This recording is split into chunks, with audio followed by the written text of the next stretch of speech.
We are going to give it a couple of minutes before we start.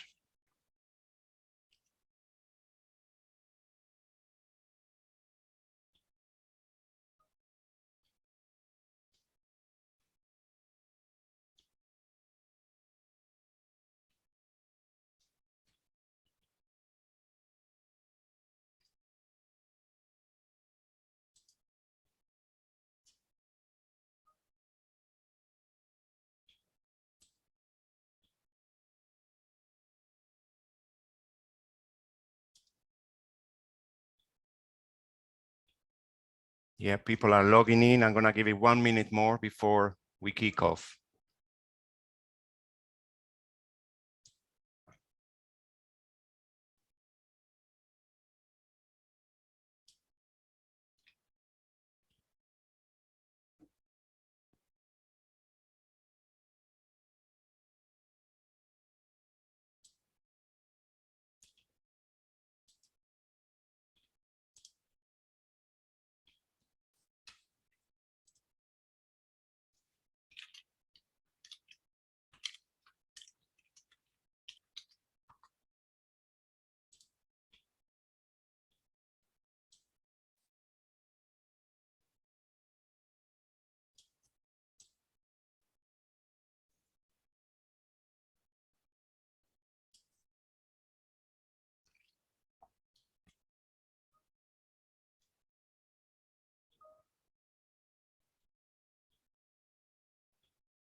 Just 1 minute more. We see the numbers increasing on the participants.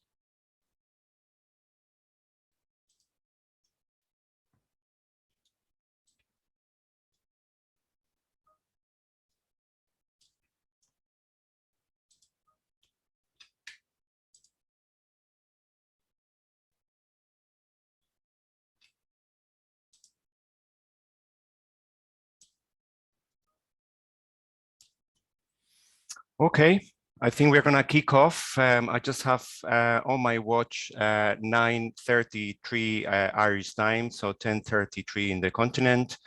I'm delighted to welcome everybody to this Info Brokerage Day on the Space Program in Horizon Europe. My name is Sergio Ceballos, and I'm the National Delegate for Cluster 4, and that is Digital Industry and Space Program of Horizon Europe in Ireland, based in Enterprise Ireland.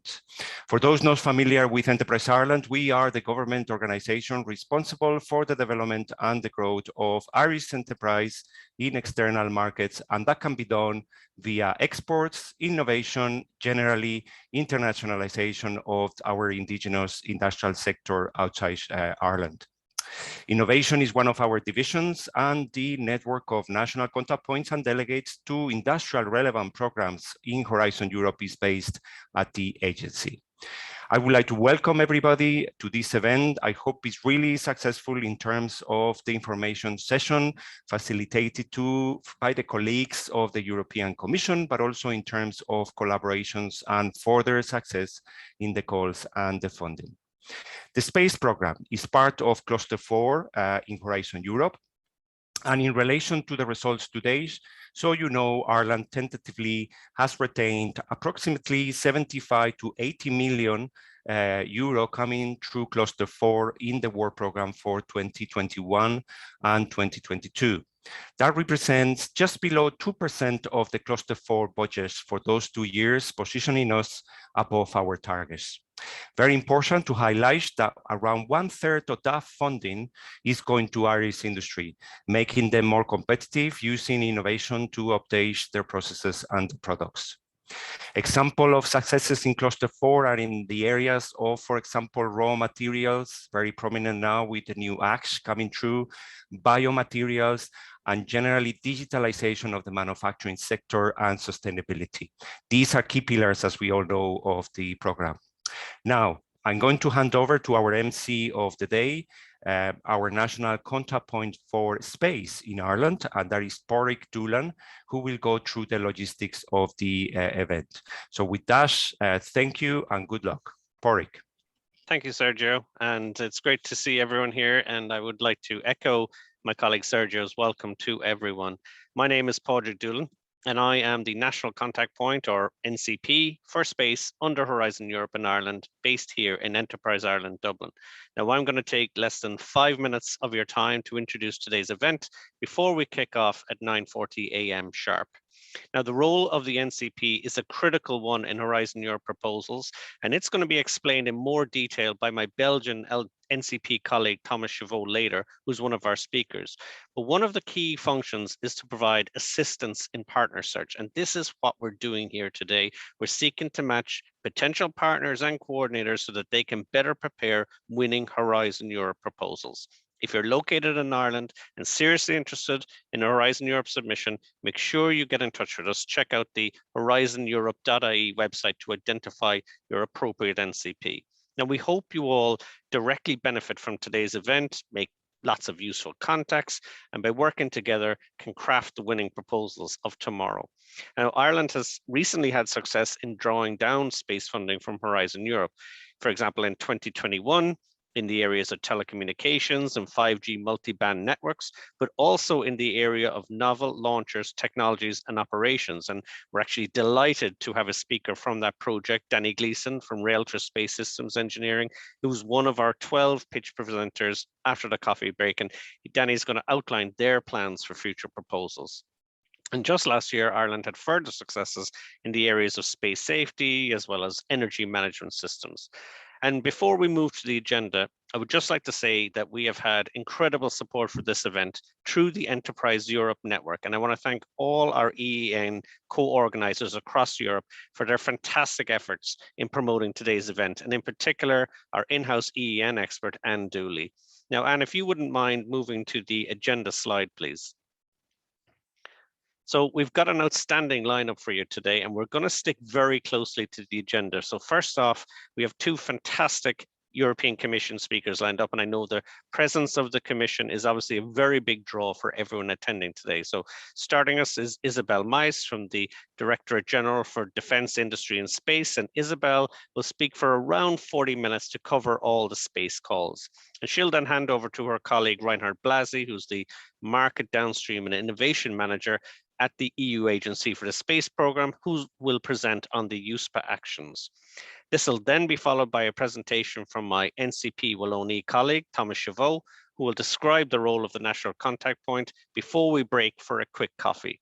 And we'll start again at 10:30 a.m. Irish time or 11:50 Central European time, where we've organize a series of 12 pitch presentations. Now, each one is about 5 minutes long, so that segment will take about 1 hour. And at this point, I'd like to remind all our panelists to ensure their cameras and mics are switched off until they're called upon to speak after the coffee break. And then we'll finally reconvene for closing comments at 5 minutes to midday before we close the presentation segment of the event at midday Irish time or 1 p.m. Central European time. So for anyone not attending one-to-one meetings, the event will have concluded for you at that point. The afternoon session, which will start immediately after the conclusion of the presentation segment, will consist of the one-to-one virtual meetings hosted on the platform. So make sure to check the meetings tab or the alert bell on your profile to ensure you don't miss any pending meetings that you might be interested in. And you can also book meetings during today's event. They'll stay open until the end of today. I note there's already almost 200 meetings accepted for this afternoon, and there's another 130 pending. So that's over 300 meetings that are scheduled to be conducted today. Just a final note to all participants, After the conclusion of today's event, you can log in anytime to the B2Match platform under the profile you created to view the advertised market opportunities and also the profiles of today's participants. And we'll also be making today's slide deck available as a download, and the event will also be recorded and made available for viewing on Enterprise Ireland's YouTube channel. And all these details will be included in a follow-up email that you'll receive in the coming days. So, Anne, if you wouldn't mind moving to our opening slide. So without further ado, I'm delighted to welcome our first speaker, European Commission Representative Isabel Mize from DG DEFIS, who will kick off the event by covering the space calls before handing over to her colleague, Reinhard Blasi. Thank you very much, everybody, and I hope you enjoyed the event.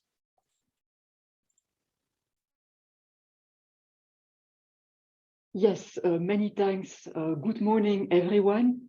Just want to say a small remark. The picture that there was from LinkedIn is not mine, and I'm not part of the French administration, but that's fine. It's the same name as my name. It's a very common name. So I'm Isabel Mize. I work at the European Commission at DG DEFIS.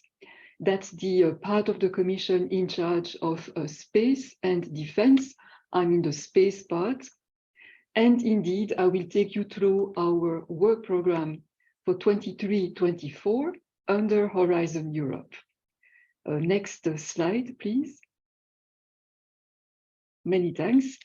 I just want to show you that Horizon Europe is divided, so to speak, into 3 pillars. What I'm going to present to you today is under the second pillar, and that is where we are indeed dedicating the most of the budget that is available for space. We are together with we are within a cluster together with the digital and the industry parts. So if you ever encounter, if you go on the funding and tender portal and you need to search for space-related calls, you will find us under Pillar 2 and under the digital industry and space cluster. That's just to give you the background. But there are also opportunities, funding opportunities for space-related projects under Pillar 1 and under Pillar 3. I will not be presenting them today. They are out of scope of my areas of expertise, but I just want to mention that they exist. Under Pillar 1, it's more very low TRL science. We have there the European Research Council, we have research infrastructures, and we have Marie Curie grants for researchers. All those 3 areas are not space specific. They can be about any topic, but it means that also space related projects could find funding there. And then on the other side of the table, under Pillar 3, we have especially the European Innovation Council that is funding actually a very high risk projects. Again, it's not specific to space, but space is eligible. They could be very high risk from a financial point of view, from a success rate point of view, space related projects, which they can potentially fund. So I invite you to also go online and find out about those other Horizon Europe funded opportunities, because I will not be presenting them today. So I will be focusing on the main source of opportunities. Next slide, please. Before I dive into the work program itself, I want to explain to you that we have a work program, but we implement it in different ways, meaning through different entities. Most of the topics in that work program are implemented by the agency called HADIA, the Health and Digital Executive Agency. And indeed, already for the topics of the 2023 work program, they have opened the related call. So there is already now a call open. It's the one called Cluster 4 2023 space 01. It opened on the 22nd of December, and the deadline for submitting your proposals is at the end of March. They will open the call related to the 2024 topics in November this year. Then the second implementing body is USPA, and my colleague from USPA will speak after me. USPA is mainly taking charge of all the topics related to the applications of the EU space program. So the EU space program is made up of Galileo, EGNOS, and Copernicus, and those systems can be used, so there are applications for them. All the research and innovation related to the applications is taken care of by USPA, and USPA then publishes the related calls. Currently, USPA also has a call open, but it's the call for the topics in the 2022 work program. The call for the topics in the 2023 work program should open in October. I say should because we are trying to advance it a bit, but for the moment, officially, it is still October. Then the third implementing body is ESA, the European Space Agency, which is not a body of the EU. Nevertheless, it is a European body with some participating states. And there are a few actions in our work program which we delegate to ESA. And if tenders, and usually there are tenders and procurements to be published in order for ESA to carry out the related actions, then ESA publishes them on its own portal, which makes things a little bit more complicated because what is implemented by HIDEA and USPA, you will find it on the EC funding and tenders portal, so that's easy, they're all at the same place. But what is delegated to ESA, you will find the related procurements on ESA's portal. So you have to watch the two interfaces. And then finally, but it's for a very small part of the work program, the Commission also sometimes implements a few projects itself, but there again, the procurements are published on the same funding and tender portal. So you have basically two places to look to. Next slide. It's here, the link, so you will receive the slides. That's the link to our EU funding and tender portal that I just explained. And then I also wanted to let you know that we have different funding rates depending on the type of actions. For research and innovation actions, which are usually, but not always, it's not an exact science, low TRL topics, we fund up to 100% of the eligible costs.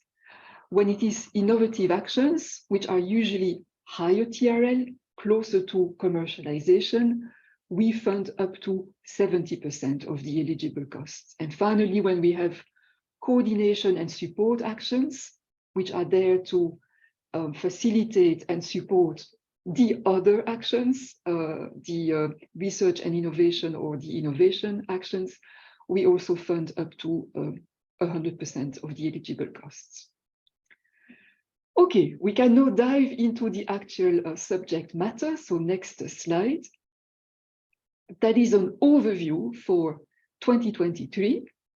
Just to show you that we will be making a budget of 290 million available for space-related actions, split under several areas, which I will take you through in a second. Next slide. It's the picture for 2024, so that you know already what's coming up. There we have a slightly lower budget available, 200 million, but we also have less areas and less topics. So it's, you can say per topic, it's more or less equivalent. Next slide. Up, so it went too fast. So back, okay, back one again. Yes. Okay, I'm going to start with the topics which are implemented by HADIA. Next slide.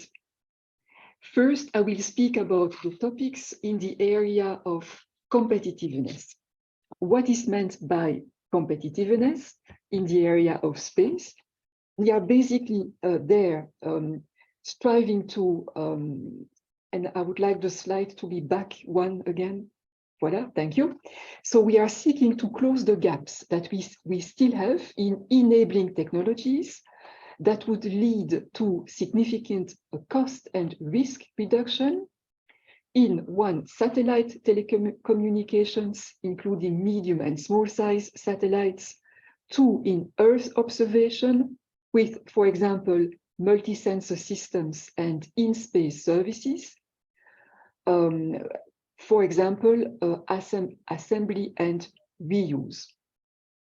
So if we have here three specific topics in that area, and next slide is showing us the first of those, which is related to end-to-end Earth observation systems and associated services. There we are looking to increase performance and flexibility and decrease costs. It is a topic with a budget of 10.1 million euros. We anticipate to fund more or less 4 projects of an average size between 1 and 2.5 million, but I mean, it's an order of magnitude. It's not something that has to be a proposed budget. And we anticipate that the TRL by the end of the project would be 5 or 6. Here again, it is only indicative. If you want to make a proposal that will lead to a higher or a lower TRL, you may do so as long as there is a good rationale for it. So when I'm giving an average size of the budget of a project and an indicative TRL, it's indicative. You may divert as long as there is a good reason for doing so. I would also like to say a word, because it comes back in several other topics, about the financial setup. You see, it's indicated lump sum. I think I need to give a word of explanation, because up until now, the way we were paying projects was that you would be establishing a budget estimate in your proposal. And then when the project is actually running, you would be submitting invoices, timesheets, proofs basically of expenses, and you would be reimbursed on that basis. It has positives and negatives. Positives is that you are indeed reimbursed for the actual costs, so no surprises.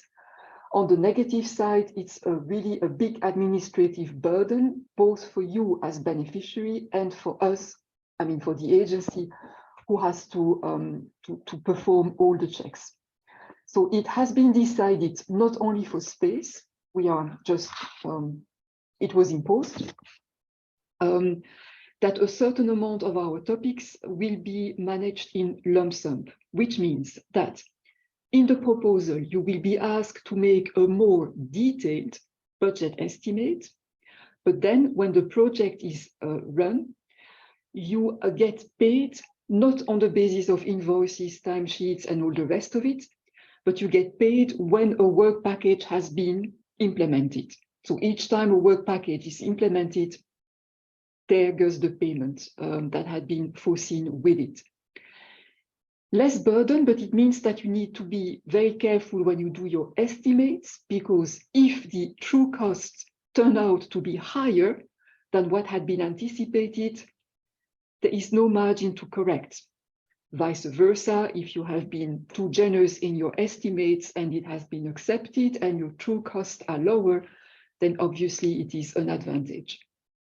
Purpose is, of course, to be in line more or less, to try to be correct.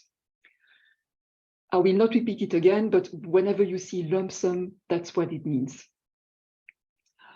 I will also not say every word on my slides because they are far too detailed for the time we have today. And on top, it makes a little bit double use with the reading of the work program itself, but at least you have the slides later on for further reference, and I will strive to put the emphasis on what I find important to underline. So basically here, as I said, what we are looking for is the development of Earth observation technologies based on a network of small satellites.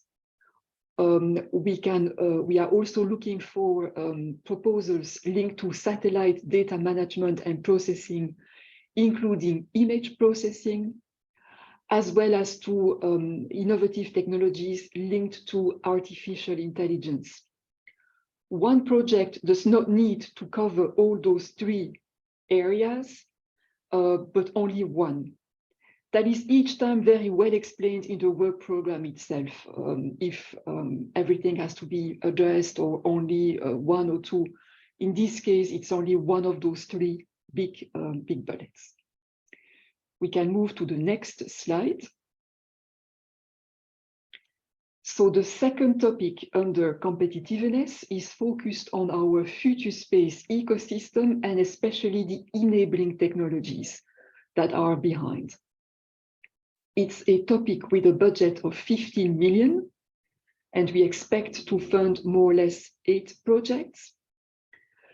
In terms of the scope, we are looking on the one hand for generic building blocks technologies for electric propulsion, or, because proposals can choose one or the other, technologies and concepts with a clear application, a pathway to applications, and business sustainability. I will let you read at ease what that may cover. So the next slide. This is the third and last topic in the area of competitiveness, and it is a coordination and support activity. So it is not a research project as such, but it is a project that will support other projects.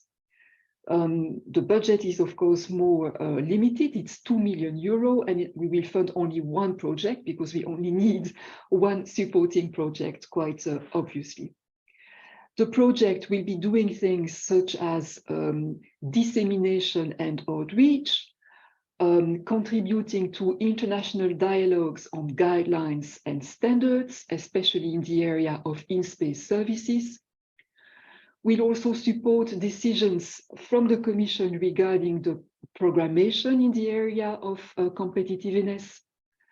Will contribute to pathways for a quick maturation and qualification of key technologies, as well as pathways to innovative and promising applications and services. So that was for competitiveness. We can go to the next slide. One back, please. Yes, so now we are in the area of access to space, where again, we have 3 topics. What are we trying to do in access to space? There we are striving to close the gaps on key innovations related to launchers, such as reusability, low cost but high thrust propulsion, recovery of vehicles, and in-orbit servicing. So, as I said, 3 topics, but before I dive into them, as you can imagine, launchers are a matter of sovereignty, of independence of Europe compared to other regions, and there are also security aspects involved. That's why for the consortia, when you set up a consortium, you have to know that for those 3 topics, the participation is limited to legal entities of the 27 member states, plus Ireland and Norway, plus the UK. However, when it comes to the UK, the discussions that need to lead to a cooperation agreement between the EU and the UK for Horizon Europe have not yet led to such an agreement. If by the time the grant agreement of the selected projects are signed, if by that time the UK is still not associated to Horizon Europe, then any UK-based beneficiaries in the consortia will not be able to receive funding. In other words, when you include UK-based partners in your consortia, you are taking a certain risk that in the end, they may not receive funding. I just want to make that clear because for the moment, the discussions are difficult and they're not yet leading to any satisfactory output. Okay, let's go into the topics. Next slide. So our first access to space topic is linked to low cost, high trust, where we basically are looking for, on the one hand, the maturation of enabling technologies, so that, because it's the end goal of that topic, so that we can go for a engine firing test by end 2026. And I also need to mention that, of course, project proposers must ensure that the activities they present are complementary and coherent with what ESA is already doing. There is no point in reinventing the wheel. So here we have a budget of 20 million, but we will only fund one project because obviously it is quite a cost-intensive, let's say, area. So really what we want to do here is to reduce launch costs compared to Ariane 6 and Vega C. And when we write in the work program, we make a reference to what is called EU strategic launchers. What does that mean? It means all launchers capable of launching the EU space program components, so the Galileo satellites and the Copernicus satellites. We can go to the next slide, so the second access to space topic, which is here focused on space transportation and services. Here we have a budget of 23.1 million for funding between 4 and 10 projects. We are looking on the one hand of technologies for the recovery of space transport vehicle elements, and on the other hand, on space transportation technologies in support of in-orbit servicing. Here as well, we are looking for synergy and complementarity with what ESA is already doing. And next slide, it's the third and last topic under access to space. It's about the launch facilities, but also the development and test facilities for launchers. So we ask that the projects cover either multi-site flexible industrial platforms or developing a standardized and cost-effective innovative technology that would improve the cost efficiency of test and launch facilities, as well as their interoperability and compatibility for new users. And here we have a budget of 10 million for funding more or less 3 projects.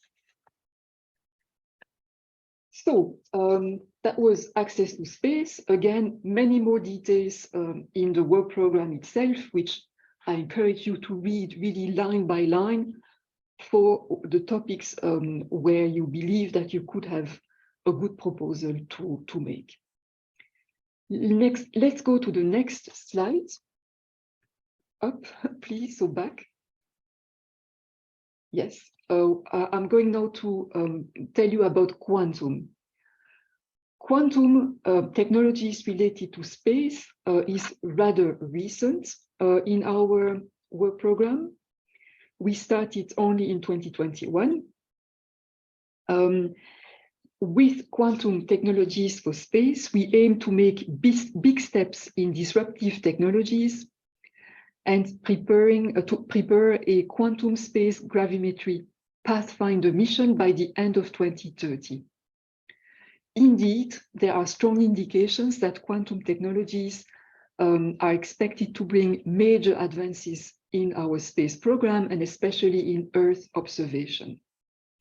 So we started already in 2021 and we are continuing in 23 and 24.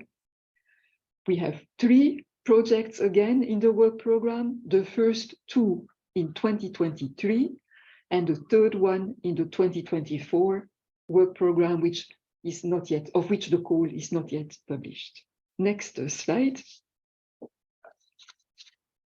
One up, please. No, sorry, next slide. Thank you, sorry, my mistake.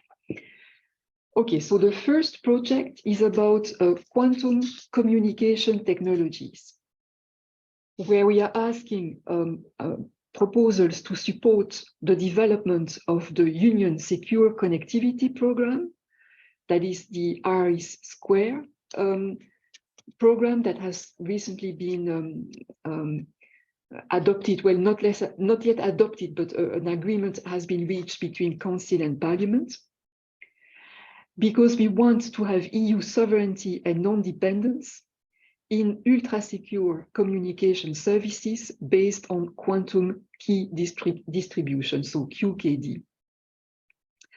It's a bit technical, but again, all the aspects are well developed in the call text, in the work program text, and in the call text. For this, we have a budget of 5 million, and we anticipate to fund 2 projects. Next slide. This is about the quantum space gravimetry pathfinder mission, which we are developing in steps. Obviously, the first step is called phase A and is a study as a first phase. We have a budget there of 3 million to fund 2 projects, basically 2 competing studies, so that at least we hope at least one of them leads to a positive outcome. Next slide. So the third and last topic under quantum is the one in 2024, and it's the second phase of the leading to the Pathfinder mission. So it is phase B, and it is again a study, but a more advanced one, as well as technology maturation. And here, because it's cost intensive, we have a budget of 14.2 million, but only for 1 project. So that project will prepare the next phases of the implementation of the mission with a phase B study going up to PDR, and covering the gravimetry payload and the satellite platform, and also proposing measures to enhance the technological readiness.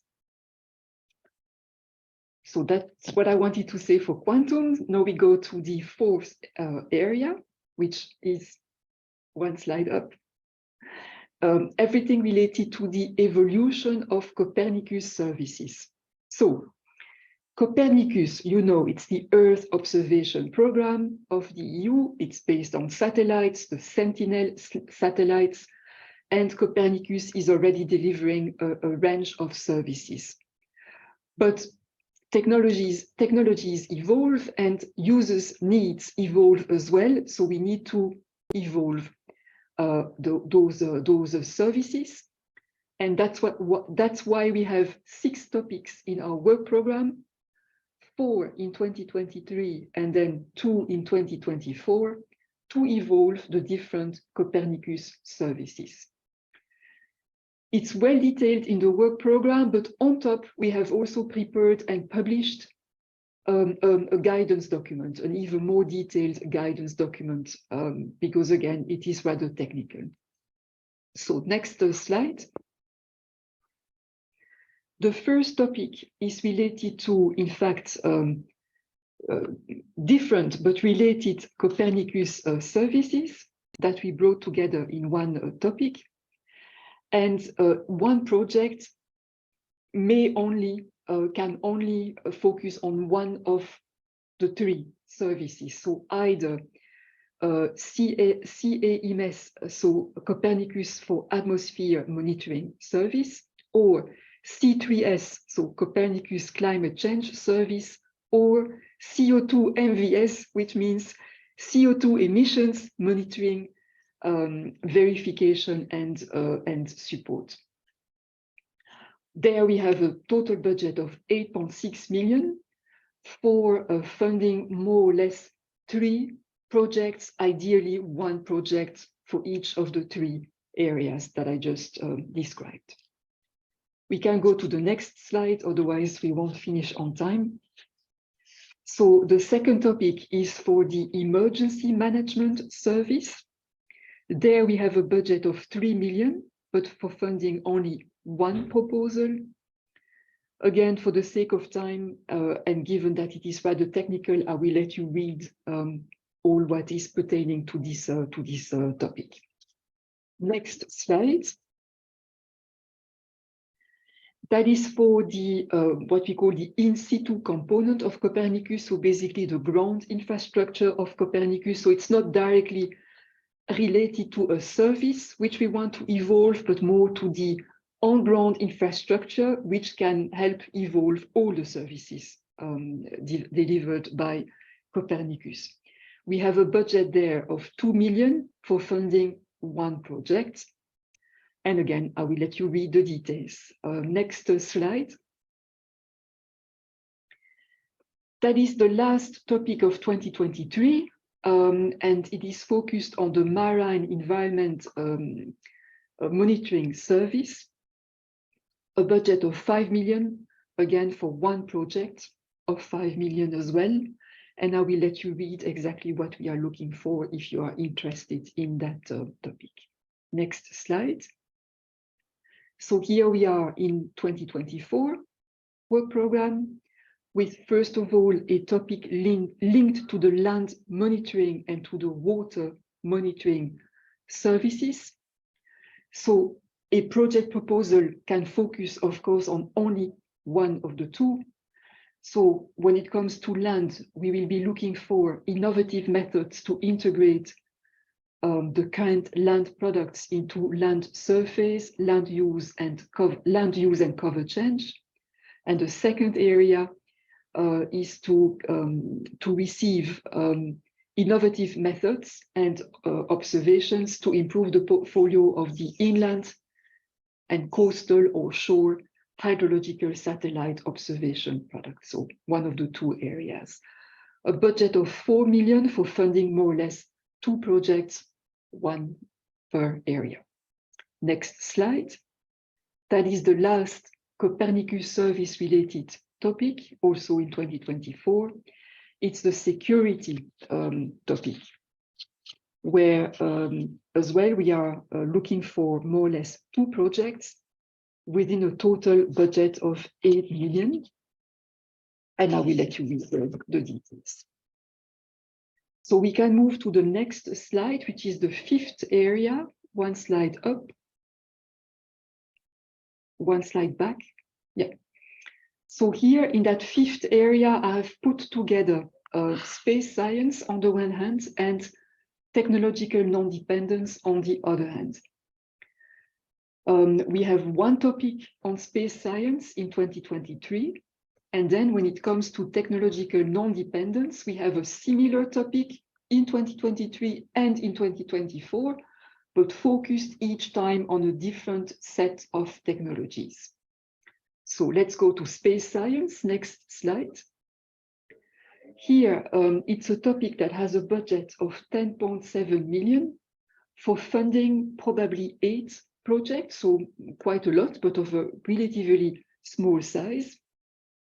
And here we are focusing on the exploitation of scientific data that has been gathered through space missions, so past, of course, space missions, because what we notice is that very often the wealth of data that is being gathered is not sufficiently exploited. And when it is exploited by entities in other regions of the world, especially in the US. They very much appreciate the wealth of data which we are generating, and they are using it, of course, for their benefit, which is fine. We are open, we let them do so, but we believe that we should also do that exploitation here in Europe. So again, I will let you read the scope, but you will see it is quite obvious. We can go to the next slide, technological non-dependence. Here, I need to give a bit more explanations, because it's a topic which has gained in importance over the last year, of course, with the invasion of Ukraine by Russia, and the impact that it had on our supply chains. For example, we have not been able to launch new Galileo satellites because we are no longer using the Soyuz rockets. That's an obvious example, but we have also had quite a few issues with smaller components, whether for Galileo or Copernicus, which either we do not want to use anymore because they are Russian, or we cannot access anymore because of supply chain disruptions linked to that crisis. So it has reinforced the need to become independent from other regions of the globe in what we call critical space technologies. There is a joint task force between the Commission and the European Space Agency and other relevant stakeholders to define what is the list of those critical space technologies. And here in the work program, both for 2023 and 2024, we are calling for the development in Europe of a set of those technologies. Once again, just like for access to space, we're talking about something rather critical where security may be involved. So here as well, participation is limited to entities in the EU, plus Norway, plus Iceland, and that's it. So next slide. The one before, yes. In 2023, we have a budget of 20.1 million for funding more or less 7-8 projects, depending on the size. What is also important for me to let you know is in the next slide.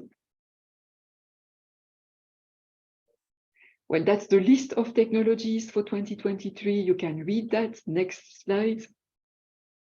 Yeah, that's what I wanted to say as well. So for that topic of non-dependence, in the project proposal, we ask more information than we do in other types of project proposals. First of all, we ask that the applicants describe the technologies or the processes that they will use, and that they show that they are free of any non-EU export restrictions. Somebody is speaking. We also will take the project proposals through an extra check, which we call the ownership control assessment.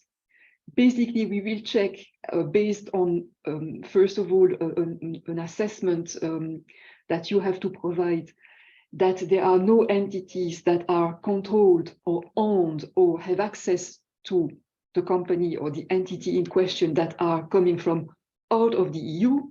And if there are such entities in your consortium, we will need to perform some additional checks. And finally, there is also an extra obligation compared to other types of projects, which is that for a period of up to 4 years after the end of the projects, we asked that the access rights of the products or of the processes which will have been developed are given to European entities before they are opened up further. Next slide. It's basically the same, but for 2024, exactly the same mechanism, except it's a different list of critical technologies. Next slide.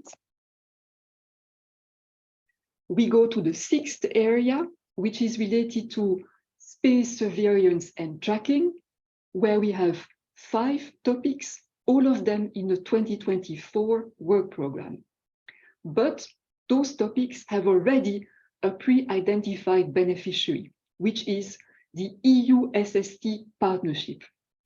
It is a partnership in which there are representatives, usually space agencies. Sometimes when there is no space agency, then a ministry. So representatives from 15 EU countries. And that partnership is the beneficiary of those 5 actions. However, you could also be a beneficiary, but from the procurements and tenders that they will launch in order to achieve their tasks. So to be seen, of course, but you should stay tuned to what the partnership will publish. I want to say that now in 2023, they are publishing the tenders related to the topics we gave them in the 2022 work program. So there are currently opportunities opening in that field. And here, because we're talking about 5 topics in 2024, it will be more in 2025 that the partnership will publish the related tenders. I will go very quickly through the 5 slides, because I mean, we're talking about 2025, so we have a bit of time, but the first topic is linked to everything related to the mission and the services in the field of SST. Next slide. Then we have a topic linked to the actual system architecture and future evolution. Next slide. The third topic is more linked to the system, well, to the system and sensors network. Next slide. The fourth one is more linked to the processing of what is delivered by the sensors. And next slide. The last topic is linked to the security and the data sharing of what has been produced by the system. So again, more information, all the details in the work program itself. Next slide. 2 up, 2 back. Yeah, 1 back again. All what I have been saying so far were our topics covered by HADIA in terms of the implementation. So you will find them in the calls, the 2 calls published by HADIA, the one which is opened already now for 2023, and the one which will open in November for 2024. I am now moving on to what is going to be published by USPA, and I remind you that USPA will normally publish the related call in October. Potentially a bit earlier, but so far the official date is October. Next slide. 1 back. There are 7 topics. Apologies, Isabel. It's a wonderful presentation. I was wondering if you could perhaps hand over to Reinhard in maybe 2 or 3 minutes, if that's okay. Not for this one, but I will go very, very quick. Reinhard will cover only Cassini. So I will go very quick because I see that we are lacking time, and I will really draw your attention to the most important. But again, those 7 topics will be published by USPA, and they are related, as I explained at the beginning, to applications from the Galileo or EGNOS or Copernicus, so from the EU space program. Next slide. Is related to application for Galileo and EGNOS in improving the life of citizens towards greener, smarter, and more secure society. I'll let you read the details. Next slide. Is also focused on applications for, no, sorry, next slide, that's the same topic. Next slide. The second topic, also related to applications for Galileo and EGNOS, is related to everything in the transport sector, in the different modes of transport. Next slide. And again, next slide.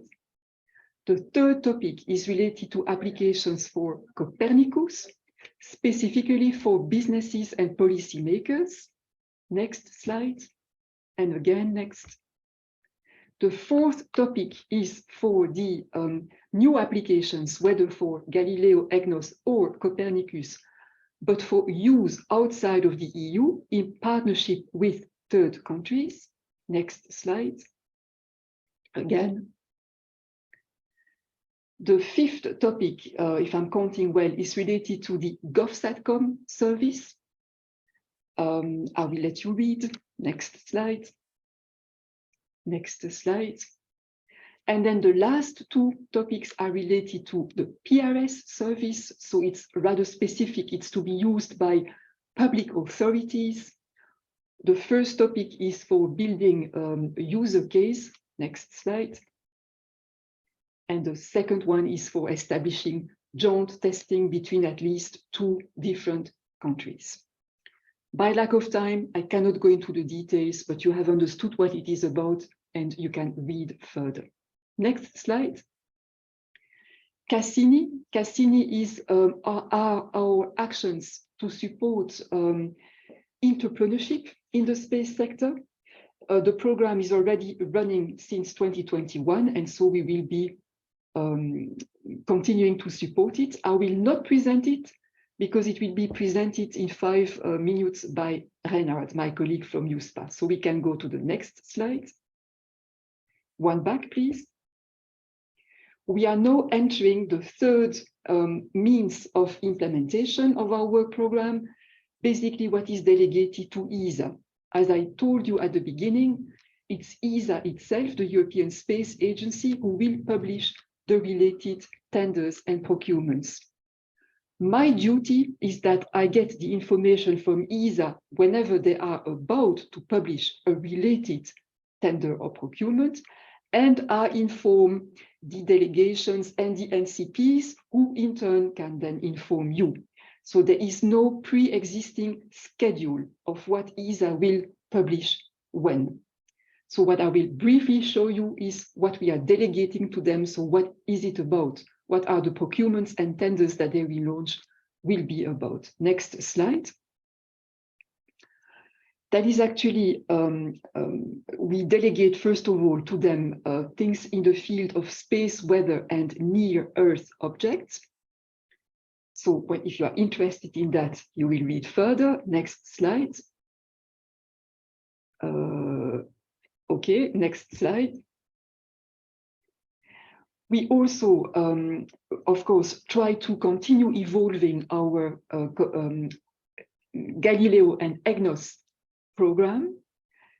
Here we will have 2 studies published directly by the Commission. I will let you read. Next slide. Yeah, here is the big baby, because budget-wise it's quite heavy. So we are talking about a total budget of 86 million delegated to ESA, basically to mature the evolution of the technologies linked to Galileo and EGNOS. So everything that has to do with satellite navigation. I will let you read exactly what we are asking them to do. And you know that they will publish on their portal the related procurements and tenders. Next slide. That is a small topic delegated to USPA. So USPA will publish it because we are striving to also improve the operations of Galileo and EGNOS. And it is USPA who is in charge of the operations. I will let you read it. Next slide. We are almost coming to the end of my presentation. I want to tell you about IRIS² and GovSatcom. It's also an area that we are covering in our 23-24 work program. Next slide. So what is it about? In February 2022, the Commission proposed to the Council and the European Parliament a new regulation to establish a so-called secure connectivity satellite-based infrastructure, which is useful for public entities, but also for citizens. For example, with that future infrastructure, if there is an issue with ground infrastructure, like there is a bombing and some key infrastructure on the ground is destroyed, internet access is cut, we will be able to continue having internet access thanks to the satellite-based infrastructure. So it is useful both from a public authority perspective and from a citizen's perspective. So the proposal has reached an agreement between Council and Parliament and will soon be formally adopted. So the regulation then will be published and we will start developing that infrastructure. Since we anticipated that indeed it would be adopted, we already put in the work program the first 2 research and innovation related activities for that new constellation. It will actually be a new constellation of satellites. Again, we are delegating to ESA, so ESA will publish itself the related tenders and procurements, but we are also here talking about relatively important budgets. We have divided the work into 2 actions. One is more linked to quantum key distribution payloads. And next slide. The second one is more linked to what we call upstream R&D activities. So the development of the critical, the main components of the new infrastructure. Next slide. And that is the last topic, if I'm not mistaken, in my presentation. We also fund in the 23-24 work program what we called in-orbit demonstration and in-orbit validation. We have also started already a few years ago, so it's something that we continue doing. Because what we notice is that there are a lot of promising developments, technological developments, innovations from many entities across the EU, across Europe. But sometimes they cannot prove to potential customers that it will work in space because they have not had the financial means or know the, let's say, logistical slots, the concrete opportunities to launch the experiment and demonstrate it up there.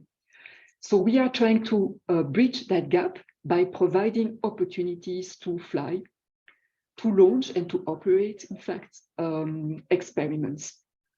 Both are either already ready to fly satellites, for which we then propose a launcher and a slot, or experiments which first need to be aggregated and then launched and operated.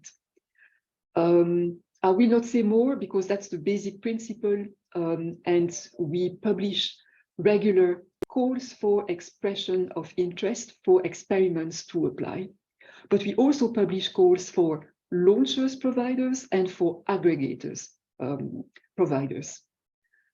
So yeah, stay tuned. That is also part of our work program. Next slide. I think you can run them, run again, again. I will let you read all of it, and that's it. I know I had to rush, sorry for that. I hope I was clear enough.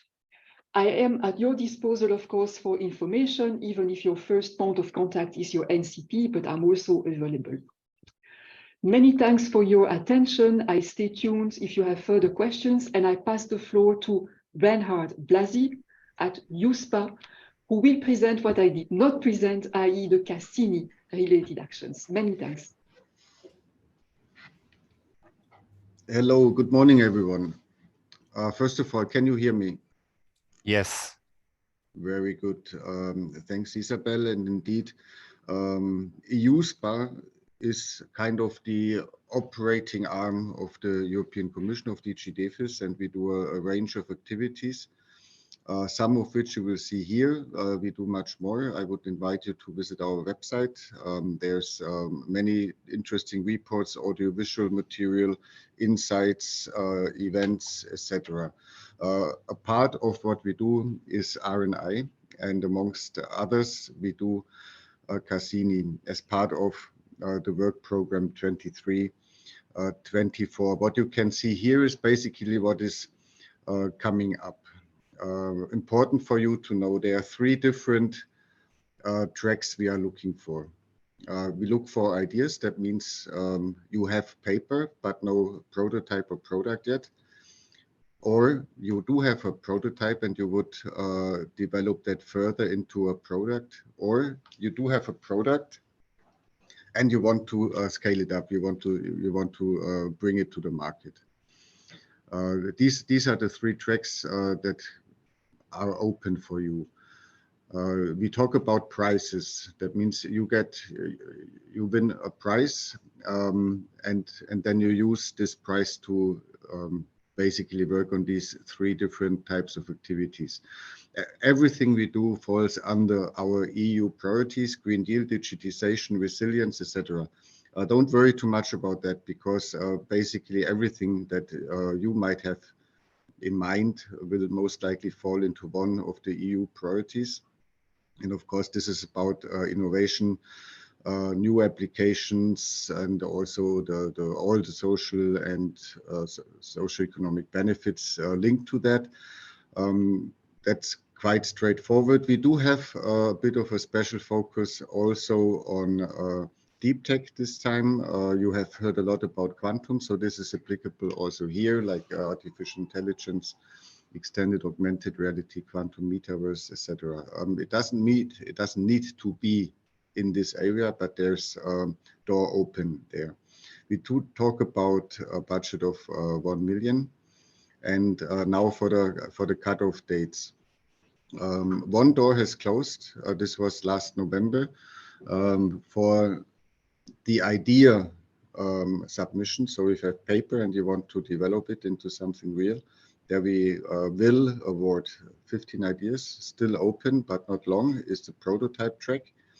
10 prototypes to be awarded, and then a bit longer until end of April, we talk about how to scale up products.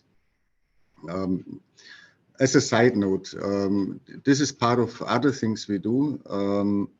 We do have right now open a special maritime prize that I, off the track of this work program 23-24, would steer your attention towards. The maritime prize, it's about getting rid of plastic, of inland waterways, and ultimately the sea.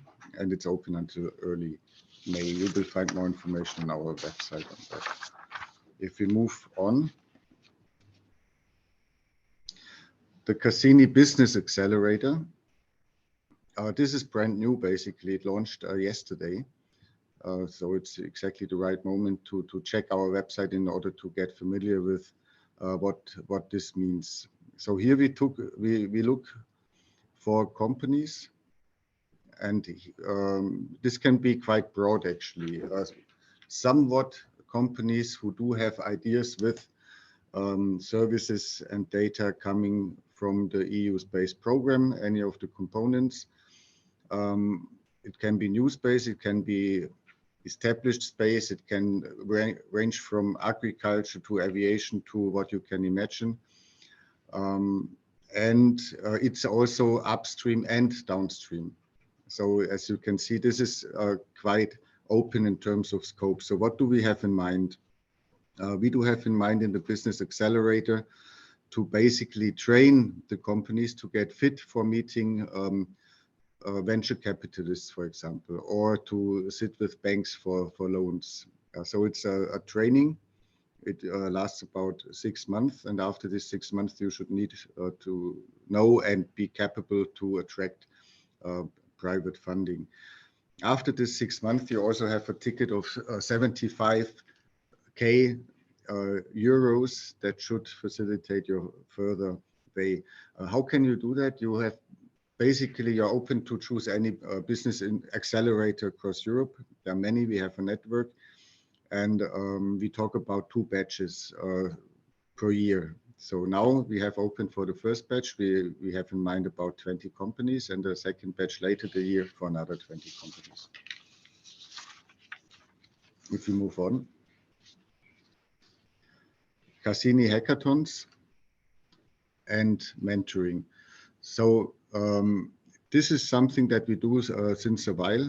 We do organize hackathons in multiple member states actually, and the topics are quite broad. However, they should look into some societal or industry related challenge with a purpose. One hackathon, for example, we did was on Ukraine, EU space for Ukraine. This was a bit of a special topic. The one that we will do now, it's defense and security, and typically it falls in March and in November. It's obvious that here we want to get young innovative ideas, young companies, but not only companies, around one table and basically see how with new ideas this can be tackled. For you important basically, this is conducted by member states. For example, the defense and security one we will have in parallel in 10 different EU countries. What does it mean? That means that in the 10 EU countries, you do have a facility where you can go sit and talk. If you're in any other EU country, you can still participate because this is online based. If a country wants to participate, it doesn't mean that the government needs to raise a hand. It simply means any entity in this company raises a hand and say, we would like to be involved and host some of these events, and the country would be automatically in. Here you see the budget as well. It's 8.5 million in order to facilitate this capability. What you don't see in these slides, as it's focused on the work program 23-24, it's also Cassini matchmaking, where we do basically match typically, but not only, SMEs with other SMEs or SMEs with the bigger fish in order to basically get in touch and see how cooperation can work. And we do have also quite a big initiative, technically not part of this work program, which we do within Invest EU. Here we are basically working with the European Investment Fund that then passes money via venture capitalists to startups, and also here we're happy to take you by the hand and help you to be successful in that range as well. And with this, I will stop also for the sake of possible questions you might have. Thank you very much to both Isabel and Reinhard. Very clear. We've gone through a lot of material. We are running a little bit behind and conscious about the pitches. And I know there is a few questions that we're going to take offline for you. We just want to get on with this as we have 12 pitches scheduled. And Porek will be with us shortly. There was a fire drill in the office, so he had to step out, but he'll be back. But I just want to continue on with Thomas, and Thomas is one of our national contact points in Belgium, and he is going to talk to us a little bit about, very quickly, Thomas, if you can stick to the time, about the services that us as national contact points, Isabel and Reinhard, they mentioned us. So what do we do, and how can we support you as clients to participate and access the funds? Thomas, the floor is yours. Hello, everyone, and thank you, Sergio, for the kind introduction. So yeah, I try to keep the time on track so we can have also some break. So first of all, a big thank you to Enterprise Ireland for the opportunity to present NCP and also my own team. I believe everyone already heard about national contact points, but maybe not everyone is well aware of the service we offer by the organization. So my goal in this presentation is also to present a short reminder, so you know a bit better how we can support you through your project submission. So we can move on. So please meet my team. We are covering, as its name suggests, the Wallonia region. So although Belgium is quite a small country, it's quite complicated from a structural point of view. I will come back to it in a few moments. So we are a team of 5 advisors organized mainly by a cluster covering Pillar 2 and also the Pillar 3. So in my case, I'm covering industry, advanced material, aeronautics, space thematics, etc. I know this way of organization, it may vary from NCP to another. Some are organized sometimes more by a single thematic, as I believe it is the case for Patrick. But we are covering a wider region, or sometimes they are covering many more topics, but a smaller region. So we can move to the next slide. So you might wonder, where can I find my own national contact point? So no worry, we've planned everything for you. There will be at least one for sure in every EU member states, as it is required from the Commission. You will also find in every associated country, such as those listed below, and also in most non-associated and or third countries. Let's go to the next slide, please.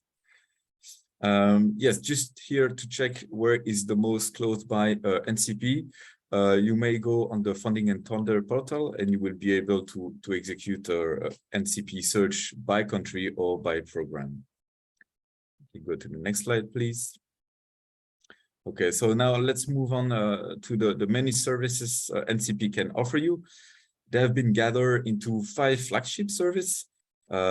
These services are commonly agreed by all the countries participating and explained in the NCP guiding principle that we can find online.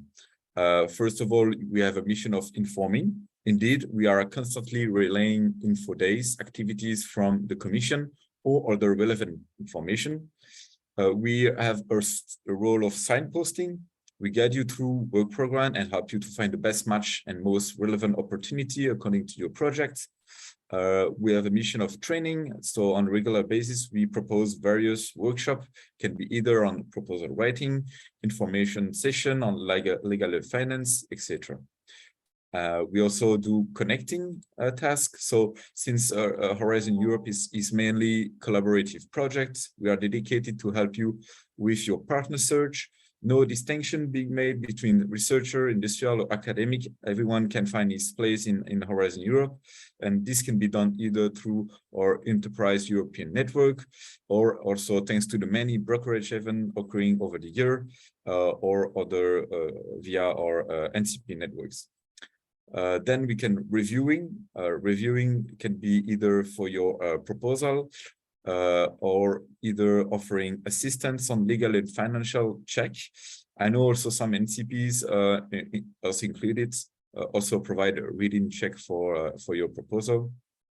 Eventually advising, so we help you with all the general questions you may have on Horizon Europe about the administrative procedure and contractual issues. We can move on to the next slide, please. Then you may ask why is such huge structure has been set up over Europe. Well, I'm pretty sure we all agree Horizon Europe framework is quite difficult to handle. Many experienced consultants who we used to work with could do actually the job, of course, but NCP own a privileged status. Because beside providing guidance and information on all aspects of participation in Horizon Europe, we are officially the main interface between the European Commission and applicants. So we can directly interact also with the right program delegates. Then NCP are a national structure funded in most cases by the government of each country. It is usually affiliated to public service and therefore is free of charge. And finally, we stand for the no wrong door principle, meaning everyone is welcome without distinction. And if we cannot help you, we won't leave you on the side road and find alternative funding scheme or contacts that would match with your projects, even though it's not in Horizon Europe. Next slide, please. Yes. So Another advantage which gives strength to NCP is the different networks. So I represented here some of them, but I don't know all of them. So sorry if I forgot any. I just wanted to show here that there is basically one for every cluster and probably even by each thematics. So you will find, for example, Cosmos, NCP for industry, Ideal EAST for cluster 4, GreenNet for cluster 5, Care for bio for cluster 6, etc. Next slide, please. So let's have a closer look at one network that it's of interest because it is the space-related one, now called Cosmo for HE. It is the network legacy from Cosmos during FP7 Work Framework program. Cosmo for HE has been running from this past July and will till August 25, sorry. It gathers NCP from 16 countries and coordinated by Greece. Among activities promoted by Cosmo for HE, they will provide training for NCP, but we also organize brokerage events on a regular basis, such as the one that occurred this past December. And let's move on to the next slides. Thank you. Yeah, to finish, I just wanted to give a few words about the Belgium case like. Since Belgium is divided in 3 regions, there are 3 NCPs, NCP Flanders, Hub Brussels, and NCP Wallonia, where we cover mainly Pillar 2 and 3, Pillar 1 being addressed by NCP FNRS, and we'll eventually, we will have an extra NCP BELSPO at federal level, treating other programs such as EDF, etc. This brings us a total of 5 NCP. So did I already mention Belgium is complicated? Okay, yeah, we can move to the next slides. Yes. Anyway, beside Horizon Europe, we usually follow other program, and this is also the same in Wallonia. For example, I grouped some of them. You have Digital Europe, Euratom, Innovation Fund, LIFE, etc. We will also work on many other joint undertaking, public-private partnership, which I did not list it here. Because those will depend on each country agreement. So, for example, in Wallonia, we will follow some of them: clean aviation, clean hydrogen, BBI, HIE, etc. And we can move to the next slide. Yes. So to conclude, last but not least, let me present a few numbers about EU project space related funded in Wallonia, where NCPs Wallonia get along with those projects. Over H2020, we got 25 projects funded among 12 Wallonian actors for a total budget of 7.5 billion. And based on the recent results of 21-22 work programs, we got 4 projects funded among 5 Wallonian actors. That is a total budget of 2.5 billion. And hopefully we can still keep up the good work on the rest of the work program. Okay, that's it for me. Thank you for the attention, and have a good coffee break.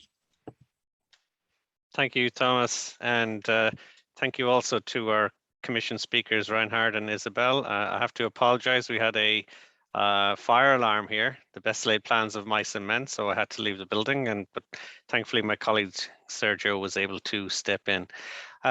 Wonderful content just now. I commend all the speakers for getting through what is a very detailed deck in the time allotted. We're slightly over time, as you can see from the schedule. So I'll ask everyone if perhaps we'll take our coffee break now, and if we could reconvene at 11 a.m. Irish time, that's midday Central European time, when we'll have the 12 pitch presentations. Thank you very much.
Okay, welcome back everyone. It's now 11 a.m. and we are going to start the first of our 12 pitch presentations. So I would remind all our panelists today to keep their camera and mic off until introduced by me. And I would also remind all speakers you have 5 minutes to pitch. My colleague Anne will give you a 30-second warning after 4.5 minutes have elapsed. So we are reasonably close on time. So let's try and keep to within the hour for this segment.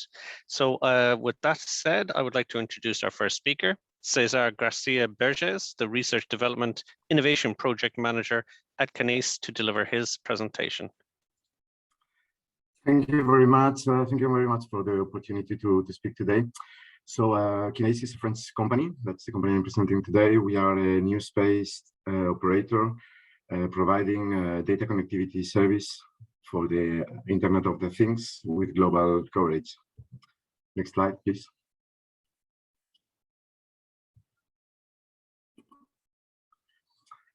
So it's a French company. We have 60 employees based in Toulouse. We have experience in funded projects, ESA, Horizon Europe, Eurostars, and several projects running right now. We have operated our technology for more than 40 years, and currently several generations of satellites have been providing this service. Today there are 9 satellites, Argos legacy satellites, and we are working for launching 25 CubeSats at the end of this year to increase performance, reduce latencies, increase capacities, etc.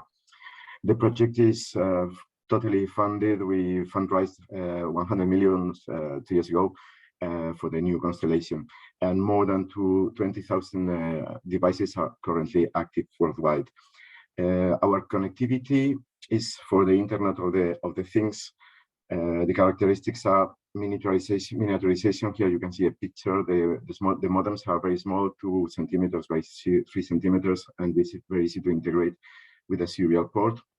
We provide connectivity through very small data packages, 3 to 27 bytes, depending on the modulations that you use. Because we are focused on very low energy consumption, this technology was designed to track birds even. So it's very small, very cheap, very energy optimized. So you can produce small objects, connected objects on small batteries and providing very long autonomy. Low cost, 15 to 25 euros per modem, and airtime on usage, a monthly fee of 1 to 10 euros depending on usage. Global coverage, no wait spots, no roaming. There's a downlink if you need to remotely configure devices, and a native Doppler effect geolocation. You don't need a GPS if you don't need high precision. And latencies from 5 to 50 minutes. Next slide, please. So this technology can be applied to any Internet of the Things objects that need to be deployed in the field when the terrestrial connectivity is not reliable or not present in the seas, in isolated regions, etc. Science and environment, transport and logistics, smart agriculture, etc. can be any of these markets. Next slide, please. So concerning the Horizon Europe projects, our technology can be useful anytime you need to track assets, monitor parameters in the field, such as temperature, CO2, etc.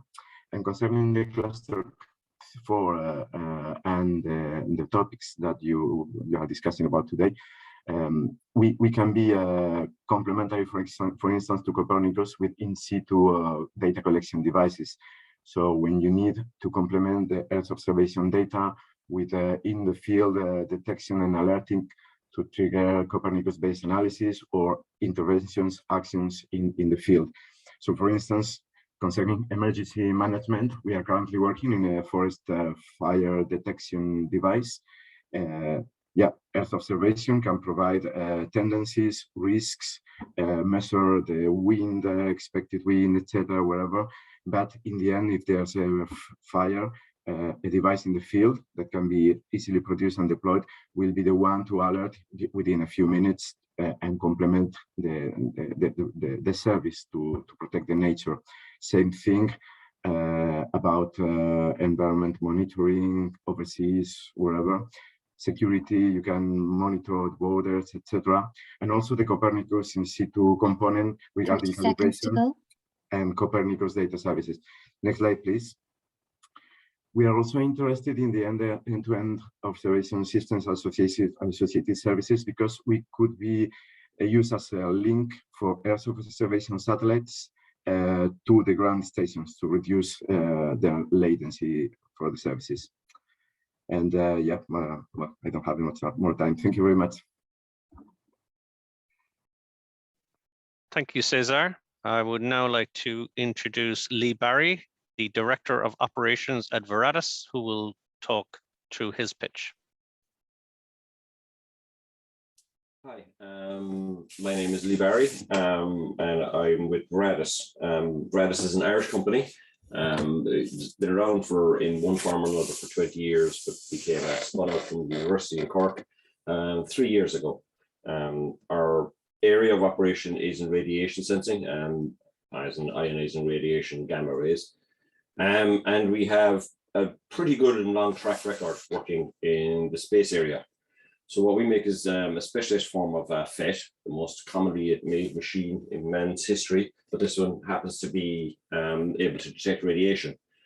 So they're used pretty much everywhere. They're used in CERN, they're used in NASA, all the space agencies using NASA, ESA, JAXA, and we also have obviously the large and small space service providers like Boeing, Airbus, all the way down to people who send up just their own satellite.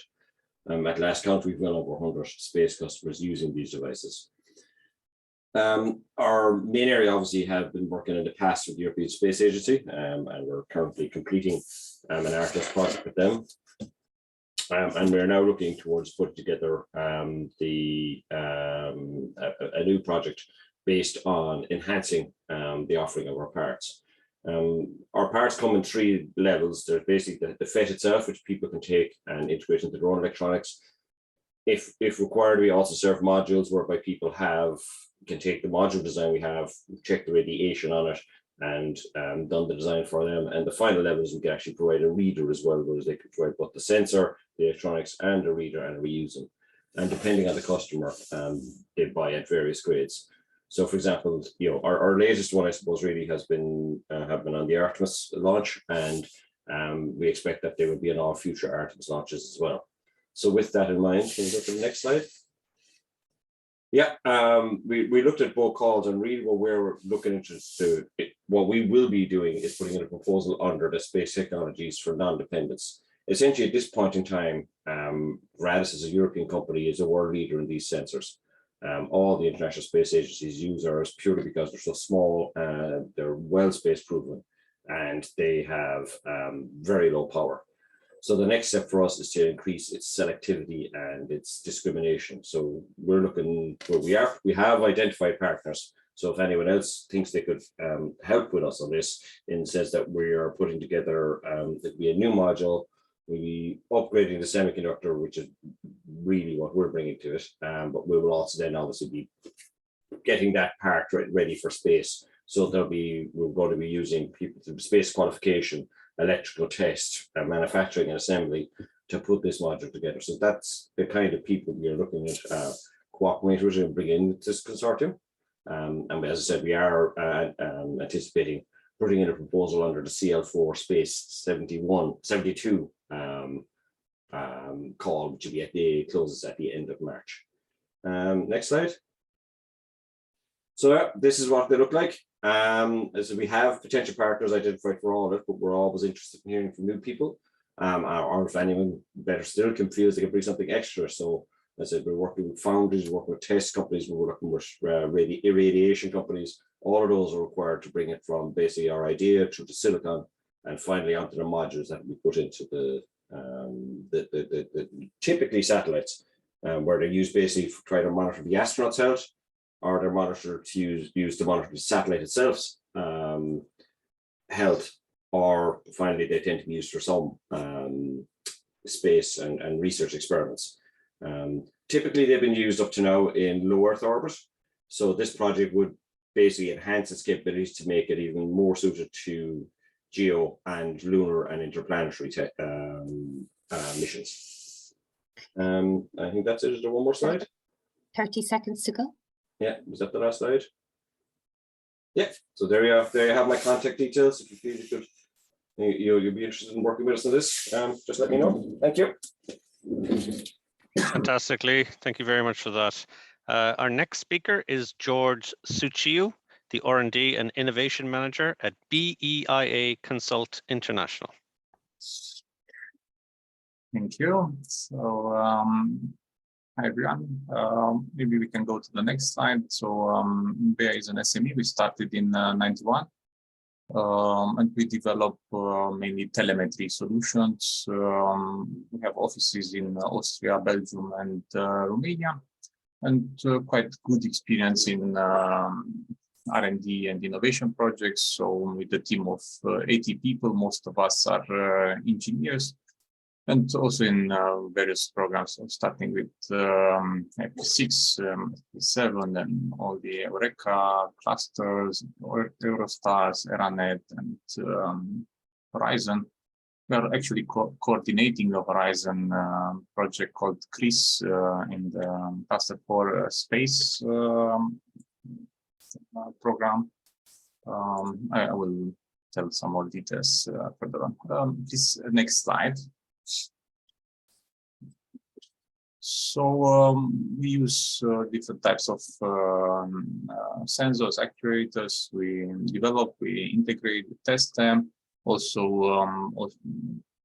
trying new innovative services and technologies such as blockchain and quantum encryption.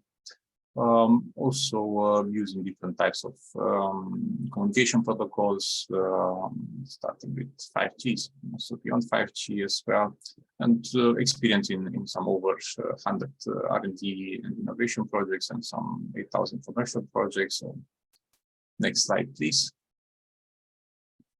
The area where we want to propose project is in Copernicus. We actually submitted last year, and we want to resubmit, so to improve and add some additional use cases on the different topics, especially for emergency management and land, water, security monitoring. As you know, Romania has also borders with Ukraine, so this is one of our highest priorities. And then also on the quantum communication technologies, very interested.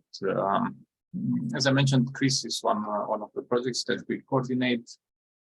It's about critical infrastructure monitoring and increasing the robustness and the accuracy of time synchronization. So we are a consortium with partners from Austria, Poland, Greece, and Romania there. And there are also some other related projects. Please, next slide. The objective is to monitor, report, and do the verification of data, especially related to the carbon footprint. We're doing this by merging the Earth observation data, but also some ground sensors to cover the different use cases. For now, BS is the coordinator, and we have partners from the previous submission from 7 different countries, around 15 partners from large organizations, SMEs as well from the countries mentioned here. What we are looking at are gaps in robotics as well, as in carbon footprint experience, and also some use case providers, mainly in water, soil, and soil biodiversity. Next slide, please. Here is also a list of the other costs that we are investigating, not only in the cluster 4, but there are also some space-related calls in the cluster 5 and cluster 6 as well. So the main contributions here are related to telemetry. 30 seconds to go. Yeah, then please last slide, and there you can see our contact details. As I mentioned, you can reach us in our office in Romania, but also in Belgium, in Brussels or Ghent. We know Belgium is complicated, as the NCP told before, and that's very much. So thank you very much. Thank you, George. And our next speaker is Owen Gilleran, Project Manager at Suez Aerospace. Yeah, good morning. Thanks, Padraig, and thanks to Enterprise Ireland for having us on today. If we could go to the next slide, please. Yeah, as Padraig said, my name is Owen Gilleran, and I'm a project manager with Suez Aerospace. And I'll give you a bit of a brief background of what Suez Aerospace hopes to get up to, and also the horizon calls we're interested in partaking in the next few slides. Suez, if we could go back just for another few, thanks. Suez is a relatively new company. We were started out of the National Space Centre, which is a ground station based near Middleton in Cork in Ireland, when a feasibility study was commissioned to study the viability of conducting orbital launches from Ireland. As you can see in the figure on the right, the study showed that it's quite promising.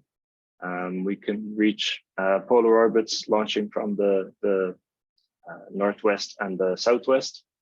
And our goal is to go about setting up likely 2 spaceports to facilitate these orbital launches. As well as that, we'd like to support the kind of activities building up to those orbital launches. So also the rocket engine testing that's required, and also to be able to facilitate the suborbital launches that are of interest to quite a few parties as well. And alongside these, we'd like to support the kind of activities that follow this kind of work. So the industry and the academic kind of groups that would follow this, we'd like to set up these clusters around the spaceports linked with them. Like I mentioned, we have a strategic link already with the National Space Centre, which can assist with telemetry during the flights, but also telemetry to the customers in orbit as well. And we've already got contacts with a number of interested launch providers, but also parties looking to test engines with us. In terms of strengths that we would see that we have compared to some other launch sites, compared to some of the other options in Ireland, or sorry, in Europe, we have a relatively hospitable climate. Additionally, the logistics of getting to Ireland from continental Europe are a bit more doable. And additionally, we are within the European Union, which can help with institutional launches as well. Next slide. The 2 calls we're hoping to partake in at the moment are 21 and 23. So the low cost, high trust call and the modern, flexible, efficient test, production and launch call. On both of these as a partner. So they align pretty well with what we want to achieve anyway. And we're already in touch with interested coordinators on both of these calls. And next slide. So for call 21 on the low cost, high trust, the coordinator we're in touch with is our engine producer looking for a testing facility that can handle the high trust that the call is aiming to achieve. And on that one, we'd simply be facilitating as the test site for the rocket engine, and the partners still outstanding on that one are mainly in the area of the fluidics, so the ground service infrastructure supporting the engine test, and also health monitoring on the engine test stand. And on call 23, the coordinator we're in contact with is a designer and fabricator of ground service equipment. So the goal for this call would be to introduce increased interoperability between launchers and spaceports. So to kind of bring the level of standardization that modern airports, for example, have to spaceports, so that it's easier to swap and change launchers in different sites. And the partners we're still looking for on that call are in the area of legal, to be able to help facilitate kind of standardization across these areas without it being slapped behind IP. And also in the area of cost modeling to help really model the value chain and help identify where we can best focus our efforts in dropping the cost and the efficiency. As we get more active towards suborbital launches and engine testing, we'll be sure to publicize more on our LinkedIn, what we're up to. So feel free to follow us there. And otherwise, the contact points for the Horizon projects are myself and David Rudge. So you can reach out to us with our emails or through LinkedIn as well. And yeah, thanks very much for your attention. Thank you, Owen. Our next speaker is Aya Radhi, business developer and chief COO for Global Smart Rescue. Yes, thank you. Global Smart Rescue is a French startup based in Toulouse. So we are developing hardware and software solutions for rescue teams and crisis management. So we are mainly working on data collection via different terminals, as you see on the picture on the slide. So we are developing the terminals and the sensors, and we're offering a hybrid way of communications via terrestrial networks and also IoT satellites. So we can work on different topics around crisis management and resilience monitoring, for example, for radioactivity, temperature, volatile organic compounds, etc., by adapting the terminals. So we are also working on the multi-data analysis and aggregating the in-situ data to other open sources like satellite imagery to have a broader view of the situation and potentially anticipate a crisis. So our data will be stored and processed to detect patterns that will allow us to generate predictive signals. Artificial intelligence will enable us also to prioritize the importance and relevance of the information collected. And we want to use Galileo and other GNSS positioning technologies to improve the accuracy of slow motion tracking of our terminals. And the localization of our terminals will be relayed to rescue teams in case of danger. And so the interest for us is that Galileo should enable us to measure the slow moving buildings with an accuracy of annual centimetric velocity. So on the bigger picture, the use of all of this data fused with satellite data fused with in-situ data and other sources will offer a unique capability to monitor the state of change on a longer term. And such continuous monitoring actually will allow us to observe and forecast the impact of disasters and human activities. Next slide, please. Thank you. So basically, we're interested in applications for Galileo, EGNOS, Copernicus, and GovSatcom.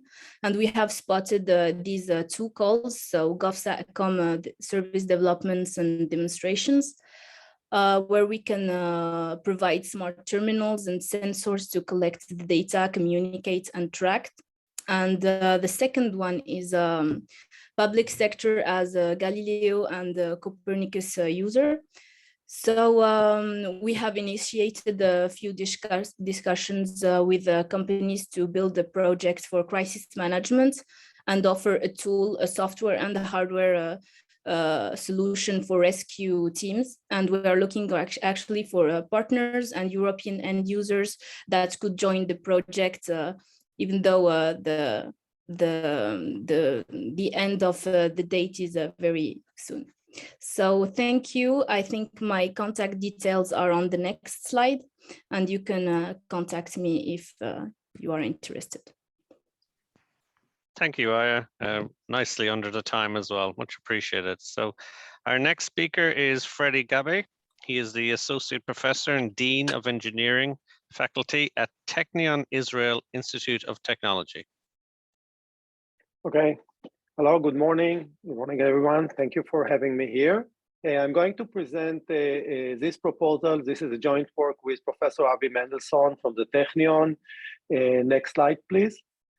So the Technion Israel Institute of Technology and also the Faculty of Electrical and Computer Engineering is a well-known faculty worldwide. It conducts also basic and practical research in different domains, including semiconductors, computer engineering, and communications and many others. And we also participate in quite few European projects. Next slide. So as part of this program, we will be very glad to participate as a main partner and also as a coordinator. Next slide, please. So starting with the problem statement, so next click, please. So traditionally, a system treats resilience, security, and fault tolerance as an independent entities. And in this proposal, we suggest like a holistic approach to treat and handle all this problem in an holistic, unified manner. This will allow us three main pillars. One, to extend the lifetime of product. Two, to dynamically detect security-related attacks. And also to build secure systems that may also contain potentially insecure elements. So this can also affect the cost of our overall system. Next slide, please.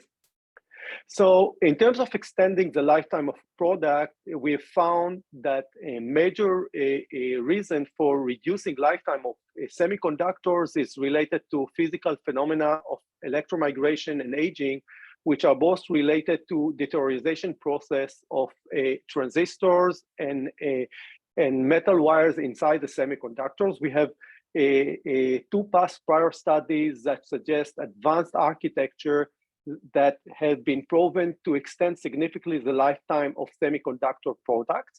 We find these ideas as very relevant to space-related communication and control systems. Next slide, please. The next pillar that we suggest as part of this proposal is to dynamically detect security-related attacks. In this way, we suggest using dynamic, learnable, and abnormal detection algorithm, which is based on HDR, which is a biology-inspired algorithm. Here we suggest a hierarchical solution that at the higher level, there will be a mechanism to detect the current state of the machine and predict all possible normal changes.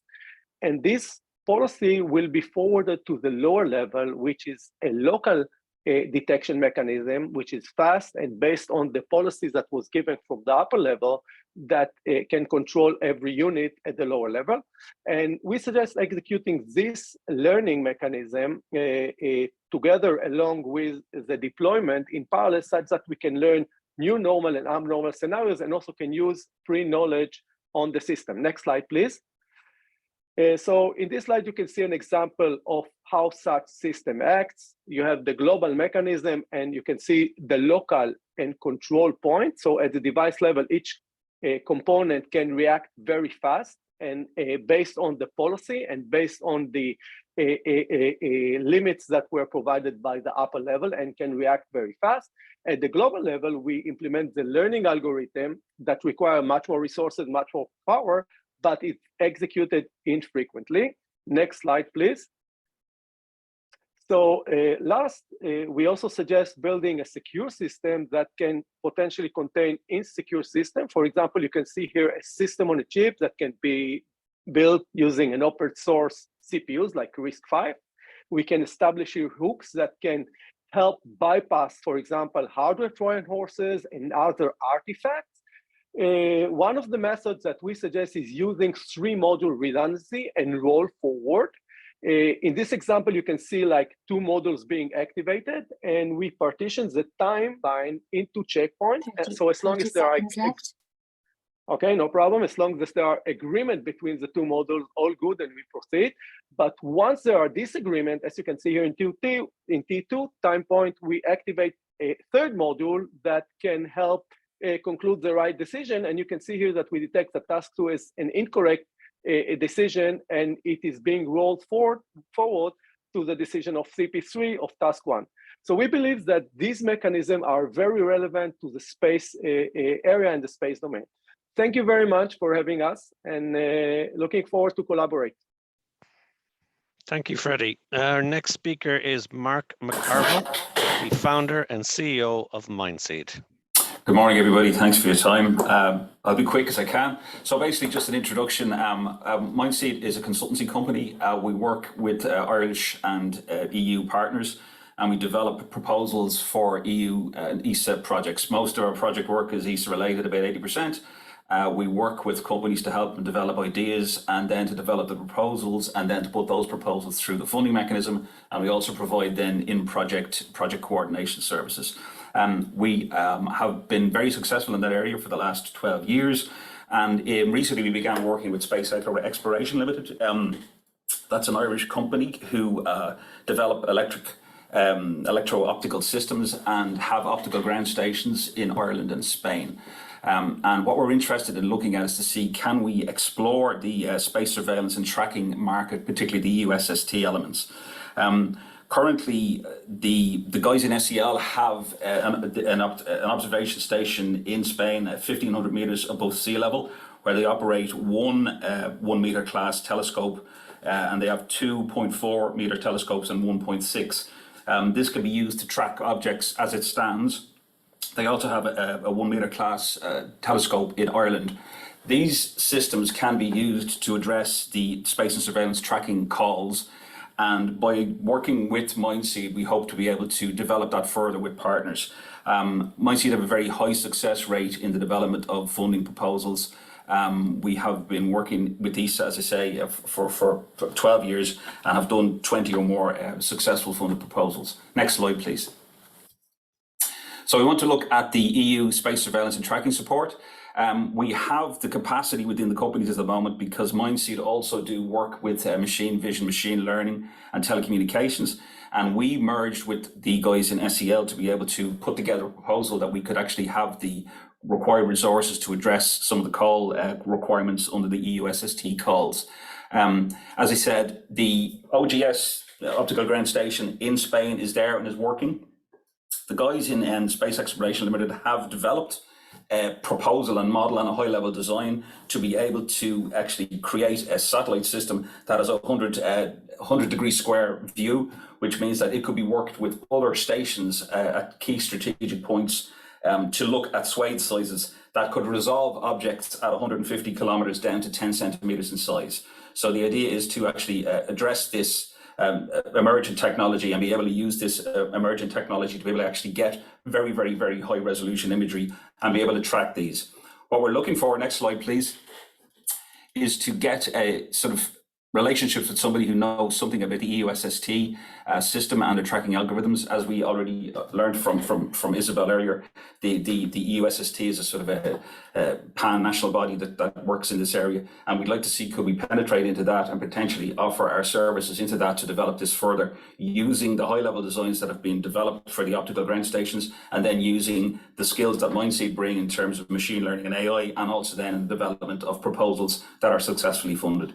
My contact detail is there, Mark McCarville at Mindseed or mark at mindseed.ie. If you want to get in touch with us, please take that email off the slide and get in touch if this is of interest to you. That's it. Thank you. Thank you, Mark, and nicely under the time as well. Our next speaker is Kevin O'Neill, the founder and CEO of PixQuanta. Hello. Thank you for the introduction and thanks everyone for your time today. PixQuanta, next slide please, has a proprietary silicon-based CMOS compatible SWIR sensor technology. That's a bit of a mouthful. Essentially, we can provide the sensor layer onto an IC chip or as a standalone chip using our process to provide quantum efficiencies of greater than 75% from the visible up beyond the near infrared and up to the shortwave infrared at 1600 nanometers. We provide an internal gain in our sensor of up to 10,000 times, which makes it suitable for very high sensitivity applications such as LiDAR and 3D imaging. The spectral range makes it very suitable for hyperspectral style or imaging applications. And because of our very short signal rise time, we can offer essentially very good timing performance.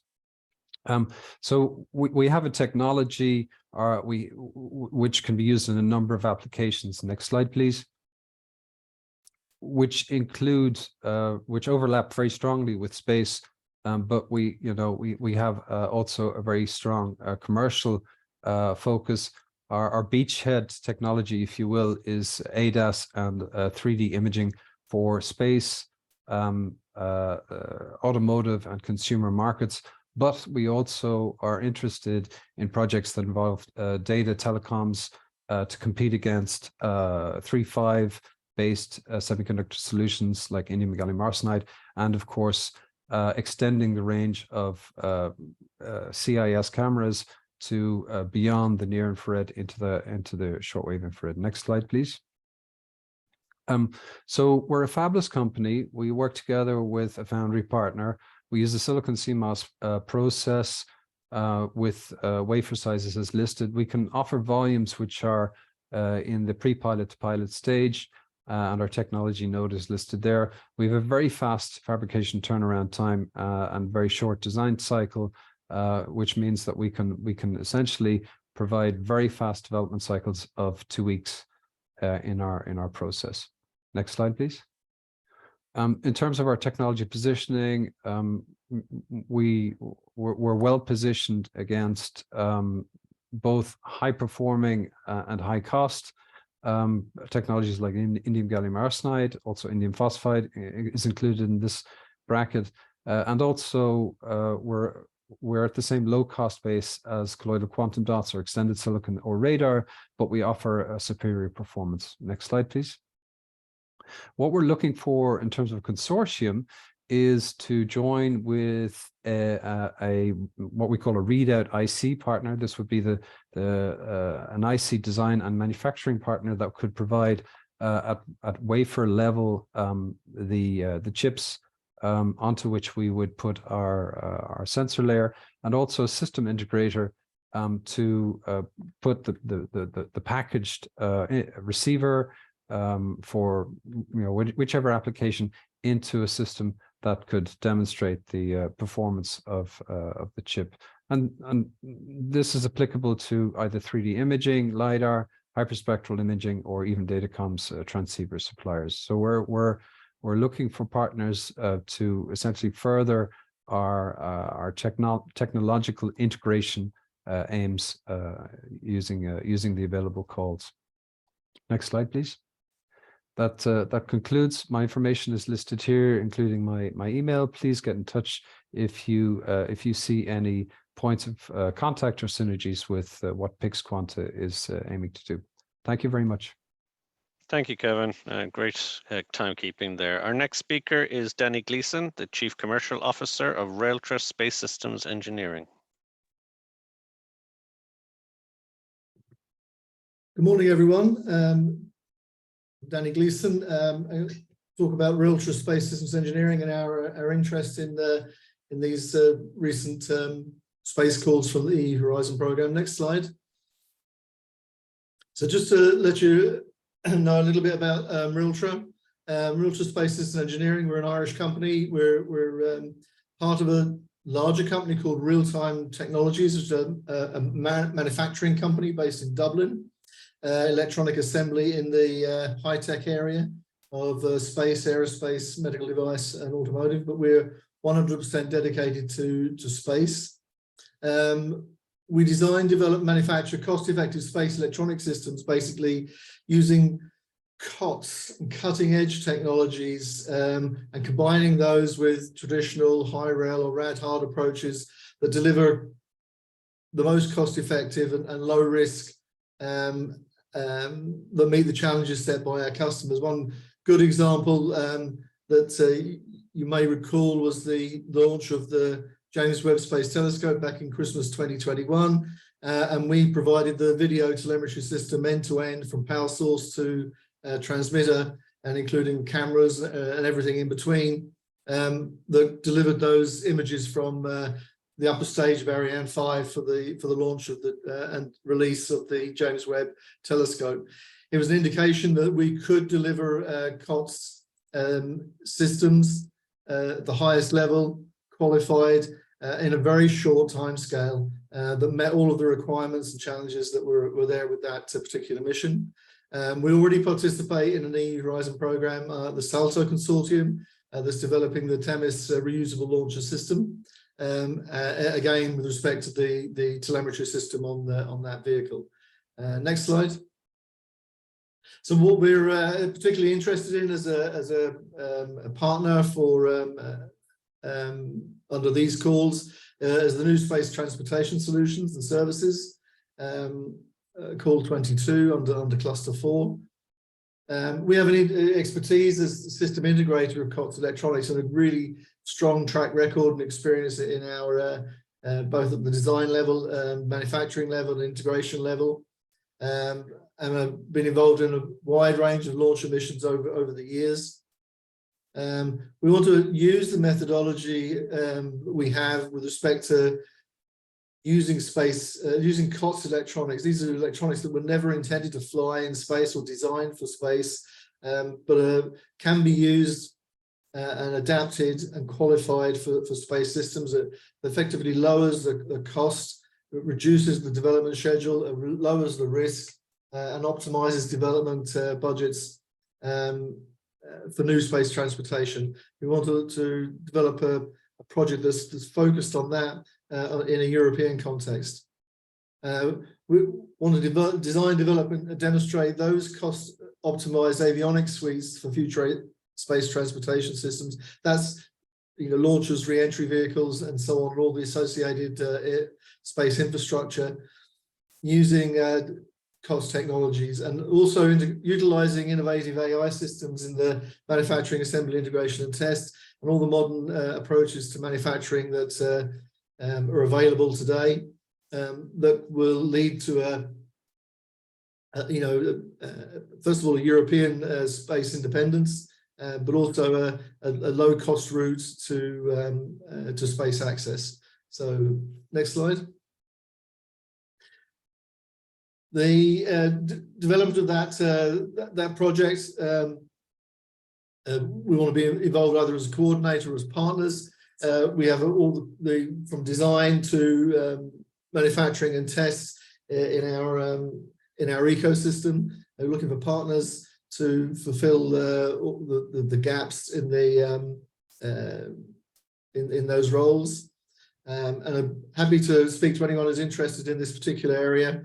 And then my contact details, and I'm sure you receive the slides following this presentation. So thank you for your time and your attention. Thank you for that, Danny. And yes, absolutely, the slides, the full slide deck for today is going to be available as a download after the event. Our next speaker is Mohammed Hassin, the founder and CEO of TISA Labs. Thanks, Patrick. Good morning, everybody. Can you hear me? Yes, perfect. Yes, we can hear you. Perfect. So I'm the founder and CEO of TISA Labs. TISA Labs is an Irish company that focuses on IoT and IoT security. We provide end-to-end secure communication platform that allows you to switch between satellite, cellular, Ethernet in real time with zero downtime. Our security measures allow for software and firmware to be deployed. So we allow you to deploy software from your application that's on the right-hand side there, and that could be living in Azure, AWS, or on your own cloud application through our platform all the way to your gateway and to the device. We have two products at the moment, which is a secure gateway, which allows the communication between the cloud and the end devices. Next, please. So just to list some of the projects that we're involved with and the expertise that we offer and we're interested in.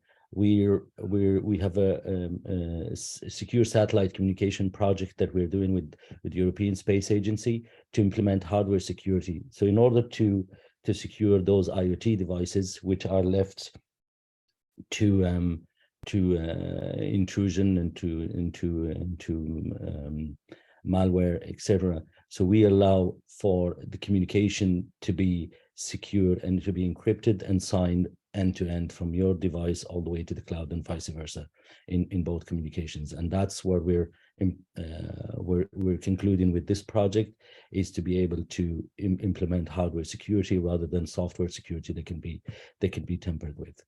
We're also involved in a bigger project, which is a Trident project, which is a DTIF. It's an innovation project that allows for a new energy storage and distribution based on your in your home. We're the expertise that we're offering in that project is failure prediction of batteries or systems or IoT in general. So we're very well versed and have expertise in developing AI models for predicting failures.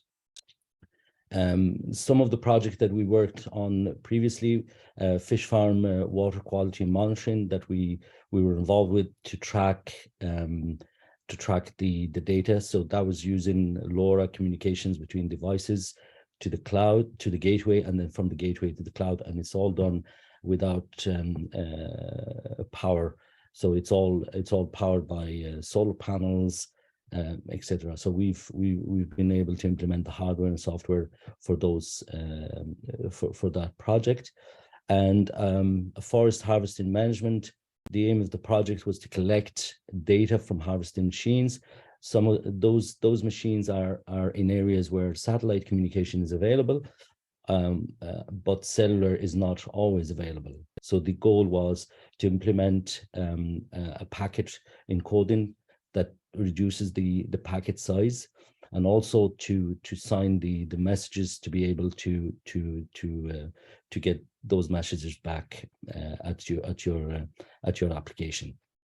We also have been involved with some of the H2020 projects, but we weren't successful in those. Next, please. So what are we looking for? We're looking to participate in a strong partnership in the following areas. I haven't listed the calls in general, or just given ideas of what we're looking for. We're looking for implementation of machine learning and AI, and specifically security for those communications. Next, please. So if you're interested in, and if you want to know more about what we do and how we can cooperate, you can send me an email. The next slide, please. We're missing the details. Okay, it's so next slide. My details are on the slides, and you can send me an email. Thank you very much. Mo, I'll add your details for you. Actually, thanks, Mo. I added your details to, I believe, the opening slide from your talk, but Correct. it'll certainly be in the downloaded version. So thank you for the presentation. Our penultimate pitch today is David Brown, the director of the Phase Transformation Research Group at the School of Mechanical and Materials Engineering at UCD. Thank you, Porrick, and hello, everybody. So yeah, we're offering high performance alloys for extreme environments of space. So my phase transformation group looks at phase transformations like melting, solidification, glass formation, and alloys. And we're involved with research into advanced metallic materials. We have experience of previous European Commission projects like IMPRESS on intermetallic alloys in space, FP7 project on welding of dissimilar metals. I'm a member of the National Research Centre focused on additive manufacturing, and I'm PI on many ESA projects, particularly on solidification of alloys in zero gravity in space, and the development of bulk metallic glasses for use in space mechanisms. I'm on the facility science team developing new in situ X-ray tools for space research on board the International Space Station. And I'm a member of the ESA Science Strategy Expert Group, developing space science strategy for ESA's Human and Robotic Exploration Directorate. Next slide, please. So my interests are in the hardware aspects, for example, low-cost, high-thrust propulsion for launchers, new space transformation vehicles, transportation vehicles, and so launchers, spacecraft, rovers, etc. And the topic codes are shown there at the bottom. Next slide, please. So the two proposals are, first of all, to develop new high-performance alloys for spacecraft and rovers. Some of this we've already been doing, as you can see from the graphic above, where we were developing bulk metallic glasses for space mechanisms. So the materials and components have to withstand extreme environments of space, high and low temperatures, vacuum, radiation, dust, wear, fatigue. So the bulk metallic glasses and high entropy alloys, both of which we've worked with at my group, have very high strength and are wear and corrosion resistant. The BMGs then particularly have high elastic energy storage, so can be useful for flexures and can also be easily nano-patterned or take a mirror polish, so are useful, as we've shown, for space telescopes. And on the left there is shown a BMG worm gear developed for space by ourselves, and these do not require any lubrication even at cryogenic temperatures. HEAs then retain mechanical properties at high temperature, and indeed some actually get stronger as the temperature goes up. So this can be very useful in launchers and rockets, etc. So on the next slide, long duration missions will require some in-space manufacturing in metals, such as casting and additive manufacturing. The top graphic shows a project which I led in a sounding rocket experiment on board, in which we were solidifying materials in zero gravity. So I'd like to offer near net shape manufacturing in a microgravity environment by casting or 3D printing. Casting, as you know, depends upon melting and holding liquid metals and their solidification, very affected by gravity, so quite different in zero gravity. Similarly with welding and joining. 3D printing processes for metals mostly involve handling of loose powder, their localized melting and solidification. So our phase transformation research group has experience of these processes and have developed computational tools to simulate them and to optimize them. So question is then, how can we design manufacturing processes for in-space independence for 30 seconds to go. And for long-term missions? Thank you, Anne. So just a final slide then, are my contact details. I can be contacted at the School of Mechanical and Materials Engineering at UCD here in Dublin. Thank you for listening. Thank you, David. And our 12th and final presentation this morning is Derek Harris, the Business Development Manager of NAMO Ireland.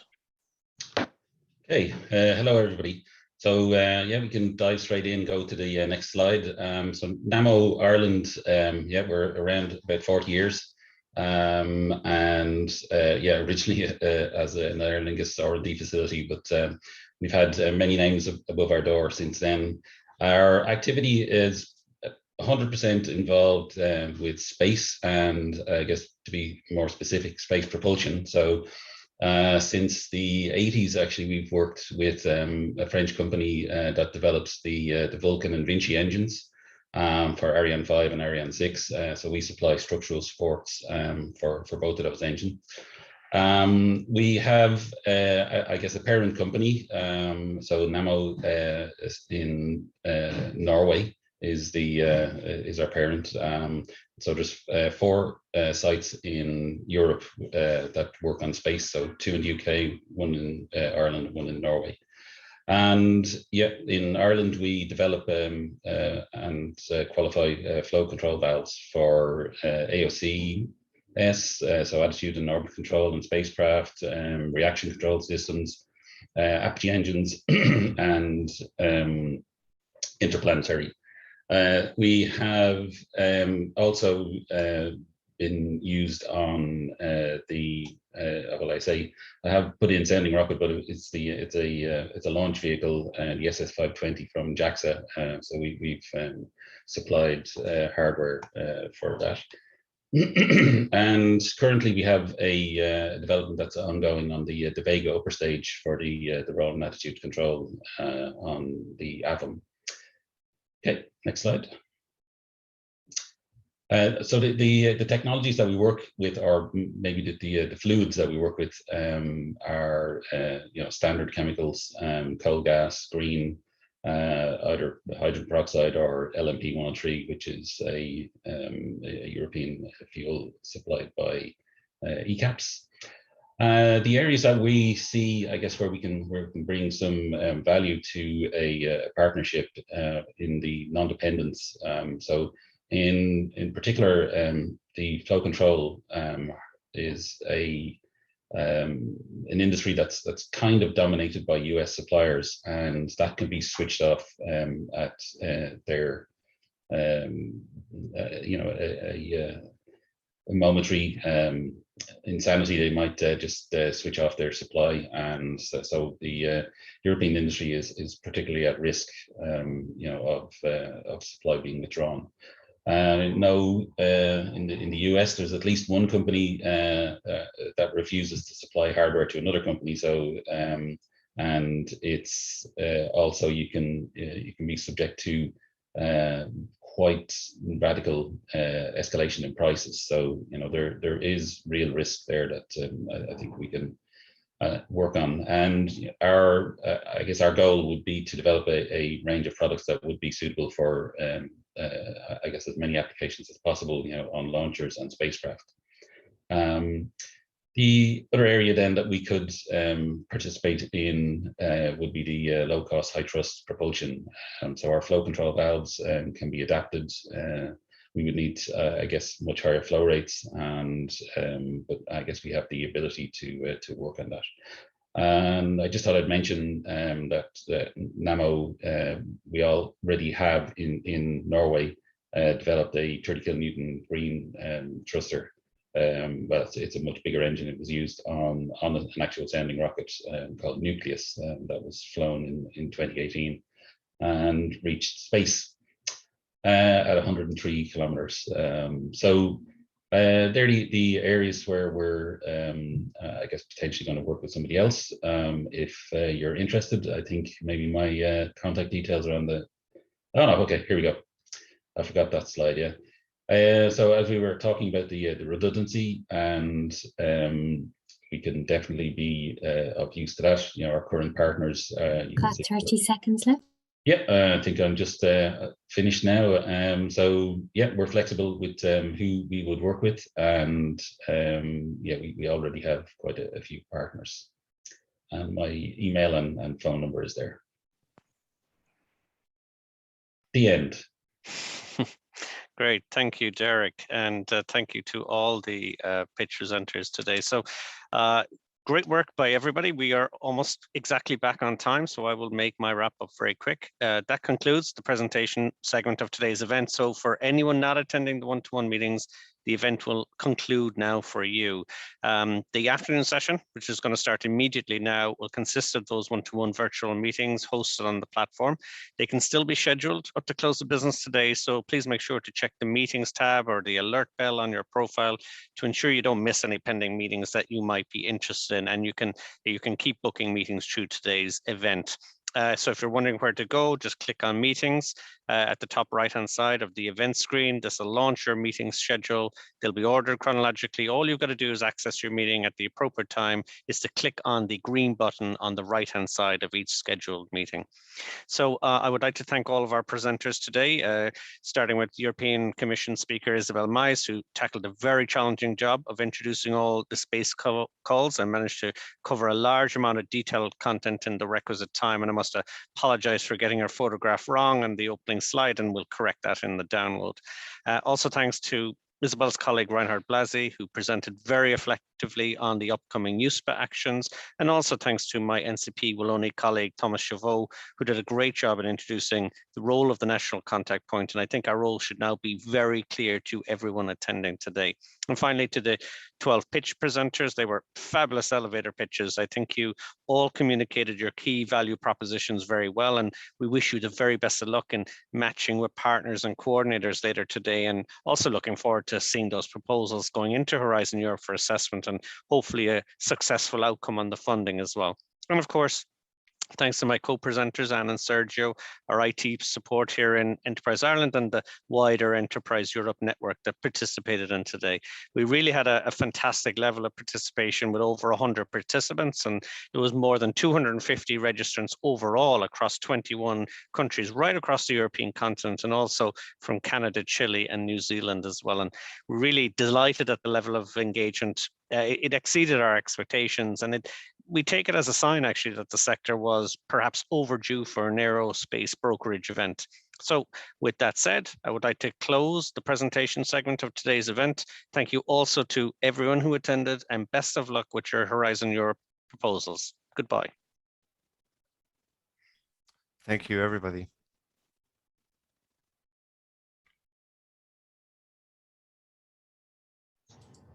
Okay, bye.